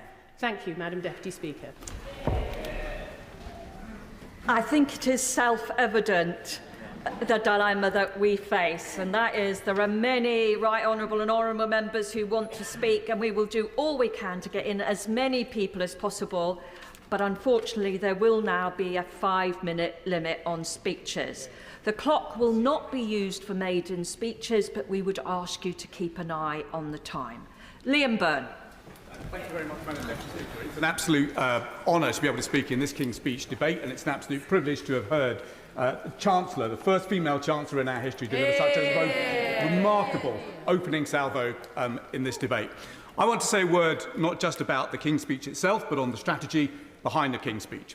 Because when the Chancellor and my right honourable friend, the Prime Minister, launched our manifesto, there was a clear ambition at its heart, and that was to ignite a revolution in wealth creation in this country. A revolution in wealth creation, not just for some, but for all. And that strategy was absolutely right, because amongst the worst of our inheritance is the scandal, the moral emergency of the inequality of wealth that now scars our country. Madam Deputy Speaker, You and I could take a walk this afternoon down to a coffee bar called Shot in Mayfair, where they would serve us coffee for £265 a shot. We could go next door to a restaurant called Aragula, where they serve steak for £900 apiece. Some, if they were lucky enough, could book a night at the Raffles Hotel for £25,000. These are extraordinary prices, but not unremarkable in a country that now has the highest level sales of Rolls-Royces, super yachts and private jets. And yet this absurdity of affluence sits alongside a country where we had over 1,000 people die homeless on the last figures, where we have tens of thousands of people who now die from the diseases of poverty, where we have 2.1 million people who can only put food on the table because of the tender mercies of food banks. That is the inequality of wealth that this government has been bequeathed. It is illustrated perhaps best by one figure, that the wealth of the top 1% has grown by 31 times the wealth of everybody else over the last 14 years. That's why my right honourable friend was right to say there has to be a revolution in wealth creation in this country, not just for some, but for all. Now, the measures that my right honourable friend has set out are the right measures. A plan for growth, a plan to devolve economic power out of the paralysis of Westminster and Whitehall down to mayors and local councils, to put alongside that a revolution in planning law and infrastructure law and skills finance. My urge to my friends on the front bench is to maximise the amount of power that is held locally, because it is local people, local leaders who know best how to grow our economy. Now, if we have a growing economy, the key is to then make sure that that growth is fairly shared. That's why the Employment Rights Bill is so important, because, as my right honourable friend said, there hasn't been a growth in living standards for over 14 years. That is why we need to make sure that there is a fair day's pay for a fair day's work. Alongside that, the Draft Equality Act is extremely important, and I would urge my right honourable friend to go further and actually to use the consolidation of pension funds to inaugurate an era of civic capitalism in this country, where we are using the combined £2 trillion worth of pension savings in this country to actually encourage businesses that are good, not businesses that are bad. The kinds of businesses that my right honourable friend revealed when she was a brilliant chair of the Select Committee on Business and Trade, and the kind of scandals which we exposed in the last Parliament in McDonald's, in Asda, in other firms, frankly, who are behaving in a way that would have been reminiscent of Victorian capitalism.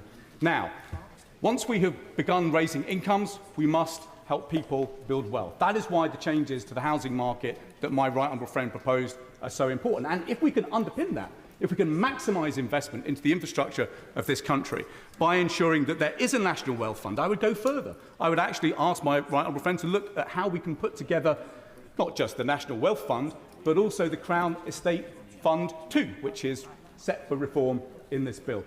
We could go a step further and actually review the whole portfolio of investments that are held by the government and indeed by UK government investments. The last government made some pretty strange investments during COVID, including, I understand, shares in Bolton Wanderers, shares in a bespoke boutique whisky company, and it is even said in some newspapers, shares in a strange firm which organises international sex parties called Killing Kittens. So I would say to my friends on the front bench, it is time that we had a doomsday book that consolidated assets in this country. Let's look at what we need and what we don't, and crucially, let's look at how we maximise dividends that go to ordinary working people in this country to help them build wealth for themselves. Madam Deputy Speaker, perhaps I could just conclude with this. On this side of the House, we have long known that the only way that we deliver and maximise freedom and opportunity for people in this country, the only way that we make those freedoms and opportunities real is if there is security. And there is no security without wealth. And that's why the ambition my right honourable friend set out is right. Not simply to build a wealthy democracy, but a democracy of wealth. Dame Harriet Baldwin. Thank you very much, Madam Deputy Speaker. And can I start by adding my congratulations to the Chancellor for being the first woman to hold that office in history of our country. At this rate, the Labour Party might even have a female Prime Minister sometime this century. And I'd also like to thank the Shadow Chancellor for everything he did while in office. And in particular, I want to thank the voters of West Worcestershire for returning me back here for the 5th time. And that I was actually one of those who were here in 2010.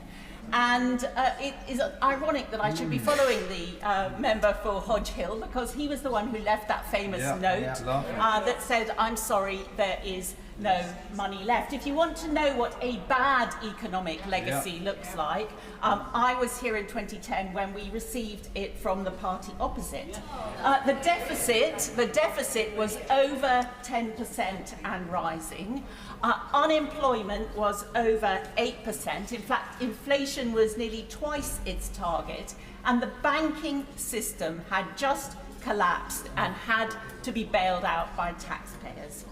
If you contrast that with the economic legacy of 2024 that the new government inherits, you can see that despite the economic costs of the pandemic and of the energy crisis, that the UK is enjoying the fastest growth in the G7, that unemployment is now half the rate that it was back in 2010, and that inflation is back on target. We have a well-capitalised banking system almost completely out of taxpayers' hands, and wages are now rising faster than inflation, and we're the fourth largest exporter in the world. Don't take my words for it, Madam Deputy Speaker, take the words of the IMF, which in a recently published report said that the economy in the UK is approaching a soft landing, with growth recovering faster than expected, inflation fallen faster than envisaged, and the banking system remains healthy. And that's why I approach the economic measures in the King's speech with a degree of trepidation, because it seems to me they come at a time when the economy was back on track. And while I agree that securing economic growth is a fundamental mission of government, I would personally add the words non-inflationary in front of that mission. And I've looked through this King's speech, and I can't see any measures that magic up economic growth. Growth doesn't just happen because you write it into the King's speech. In my time as chair of the Treasury Select Committee, we had the opportunity to actually have a private session with the IMF. And I think it's very interesting to observe that many of the measures that have been put forward by the government in the King's speech are ones that were in the IMF's prescription for the UK economy. Things like reforming, planning and building on our beloved green belt, they were from the IMF. Strengthening the role of the Office for Budget Responsibility, they were from the IMF. Crowding in private capital on net zero projects via a national wealth fund, they're from the IMF. So what else does the IMF want? Well, colleagues may not be surprised to learn that they also want to see more taxes. They don't quite say it like that. They call it closing tax loopholes or mobilising additional revenues. Some of the ones that we heard in our private session with the IMF are as follows. Setting capital gains tax rates in line with income tax rates. I hope that the front bench will rule that one out. Subjecting the sale of your primary residence to capital gains tax. I hope the front bench will rule that one out. Ending the inheritance tax loopholes like pensions, family businesses and farms. I hope the front bench will rule that one out. Revaluing all of England's homes for council tax, especially those over £320,000 in value. I hope the front bench will rule that one out. The IMF also like the idea of road pricing. I hope the front bench will rule that one out. They want to bring forward the date at which the state pension age increases considerably. So given that these are all tax measures that the IMF recommends, I am sure they are ones that the Chancellor is beginning to contemplate. So when the government responds to today's debate, I hope they will specifically rule those things out, because, Madam Deputy Speaker, the tax rises that the government admits to already are bad enough. The pensioner tax, the tax on education, the regulatory costs galore. Let's hear some specific denials on those other taxes to when they respond to this debate. Georgia Gould, Maiden speech. Thank you, Madam Deputy Speaker.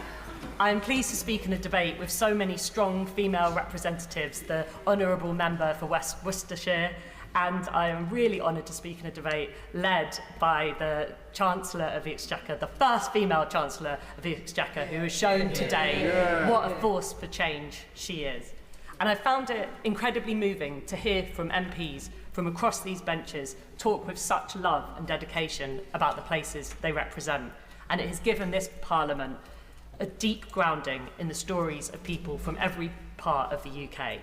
And I feel deeply the trust put in me by the people of Queen's Park and Maida Vale. In speaking here, I stand on the shoulders of some extraordinary women who represented the different parts of Queen's Park and Maida Vale. My honourable friend, the member for Brent East, someone who breaks through glass ceilings and lifts others up behind her. Nothing ever dims her spirit and passion to tackle injustice. And you only need to walk down Harlesden High Street with her to see how she inspires people by her example and sometimes her music. And my honourable friend, the member for Hampstead and Highgate, a formidable campaigner who was in this chamber the day that she was due to give birth because she needed to give her constituents a voice, and who did not stop campaigning until her constituent, Nazanin Zaghari-Ratcliffe, was safely home with her family. Those who know her will quickly learn that she never, ever gives up, and she is always a voice for the people that she cares about. And Karen Buck, who gave an extraordinary 27 years of service to the residents of Westminster North. I was at a school in my constituency last week where the head said that Karen is the 4th emergency service, always at the end of the phone, ready to help. And I remember going to an elderly people's lunch, and the residents there were like, you know, you can be our MP, you're very nice, just make sure that Karen comes to our residents' meeting in July. The wonderful team at the House Library sent me Karen's maiden speech, and it was no surprise to me that it was a passionate call to action on the housing conditions of her constituents.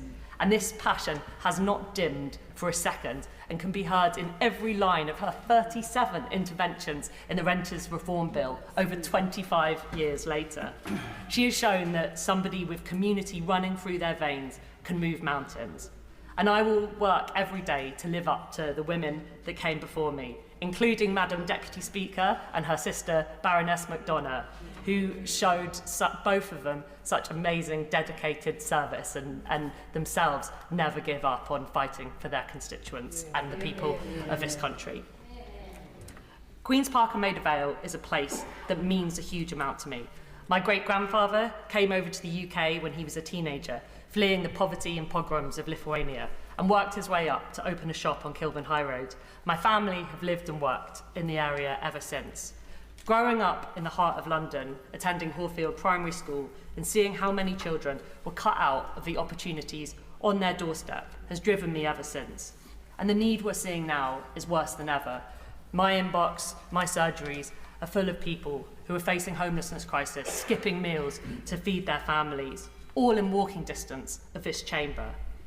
And Queen's Park and Maida Vale is a place with huge need, but it's also a place with huge heart. It's a place that has welcomed not just my family, but families from so many different backgrounds. We're home to the Bangladeshi Catering Association, the Lauderdale Road Synagogue, the UK Albanian Muslim Community and Cultural Centre, Harlesden, the unofficial capital of reggae, and the starting point of so many iconic artists and producers.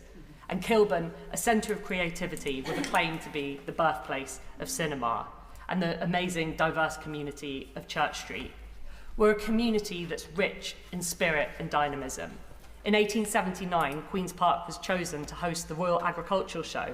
It's like the Victorian equivalent of the Olympics. And it was a very British affair. It rained most of the time, but ordinary people campaigned to preserve the open space, and it's still a thriving park today. And down the road, Walterton and Elgin Community Homes is a shining example of community leadership. We also have the country's only urban parish council. And Queen's Park is the birthplace of the pride of West London, Queen's Park Rangers Football Club. And I can tell you that being a QPR fan is almost as good as this chamber to get to know the communities of the UK. Rainy days in Cardiff, Preston, Southend, Tranmere, embracing again and again the triumph of hope over experience. And I've always been an optimist, and despite 14 tough years in local government, including 7 as Camden Council leader, I've never lost hope. because every day I can see the power of communities. I was elected as a councillor in 2010, and at events when people used to say to me, "What do you do?" I'd proudly say to them, "I'm a councillor," and they'd say, "That's so wonderful, you do such wonderful work as a therapist."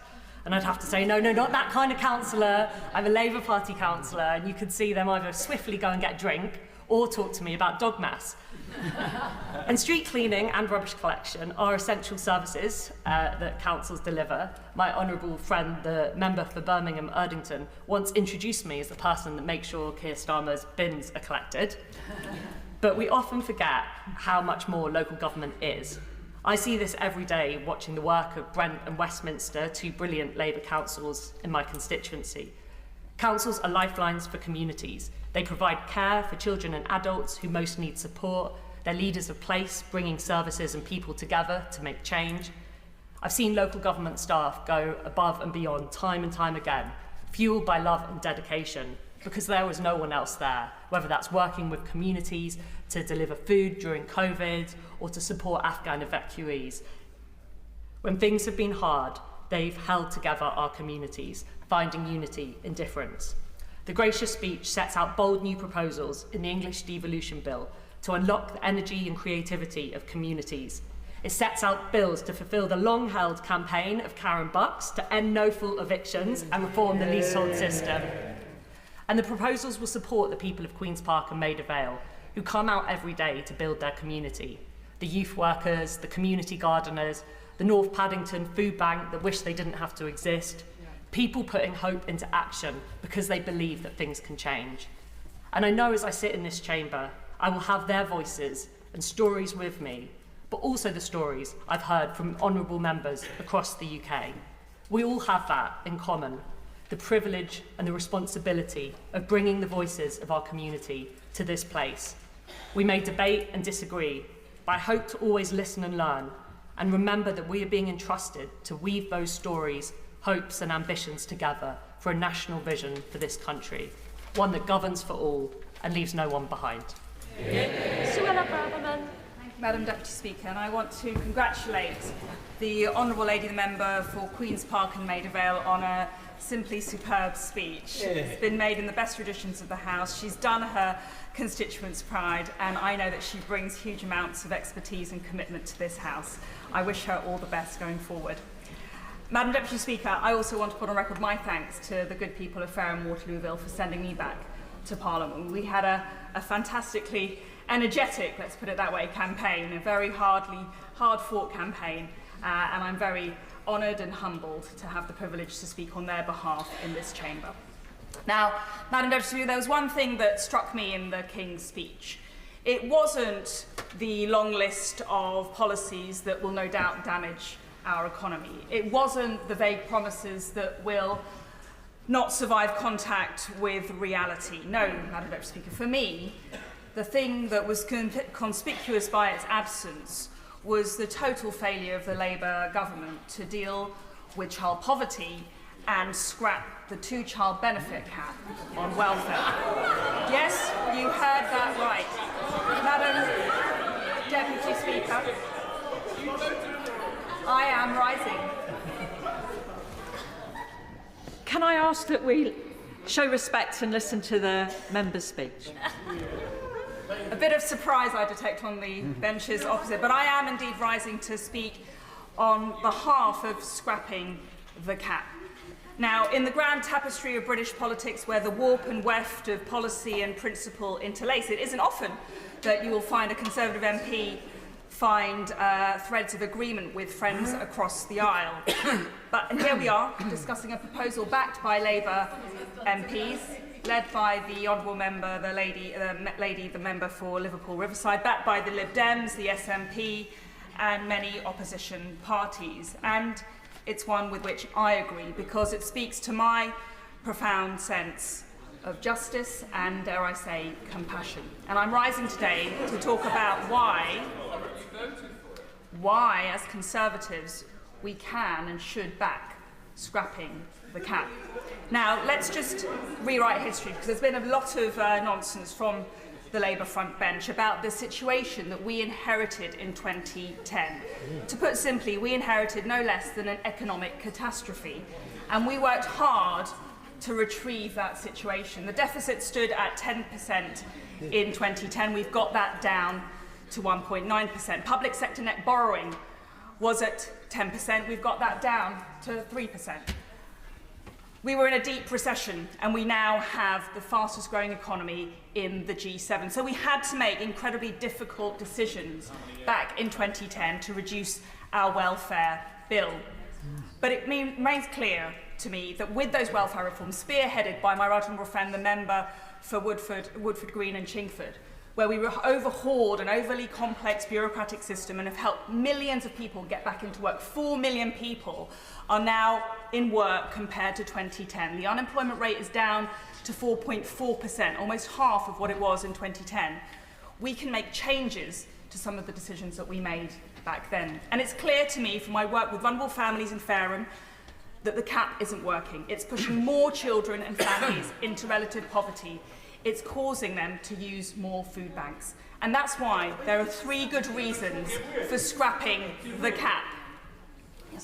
Thanks very much for giving way. I wonder if the Honourable Lady might say to the House, first of all, who introduced the cap and why, and which way that the Honourable Lady voted when it went through this House.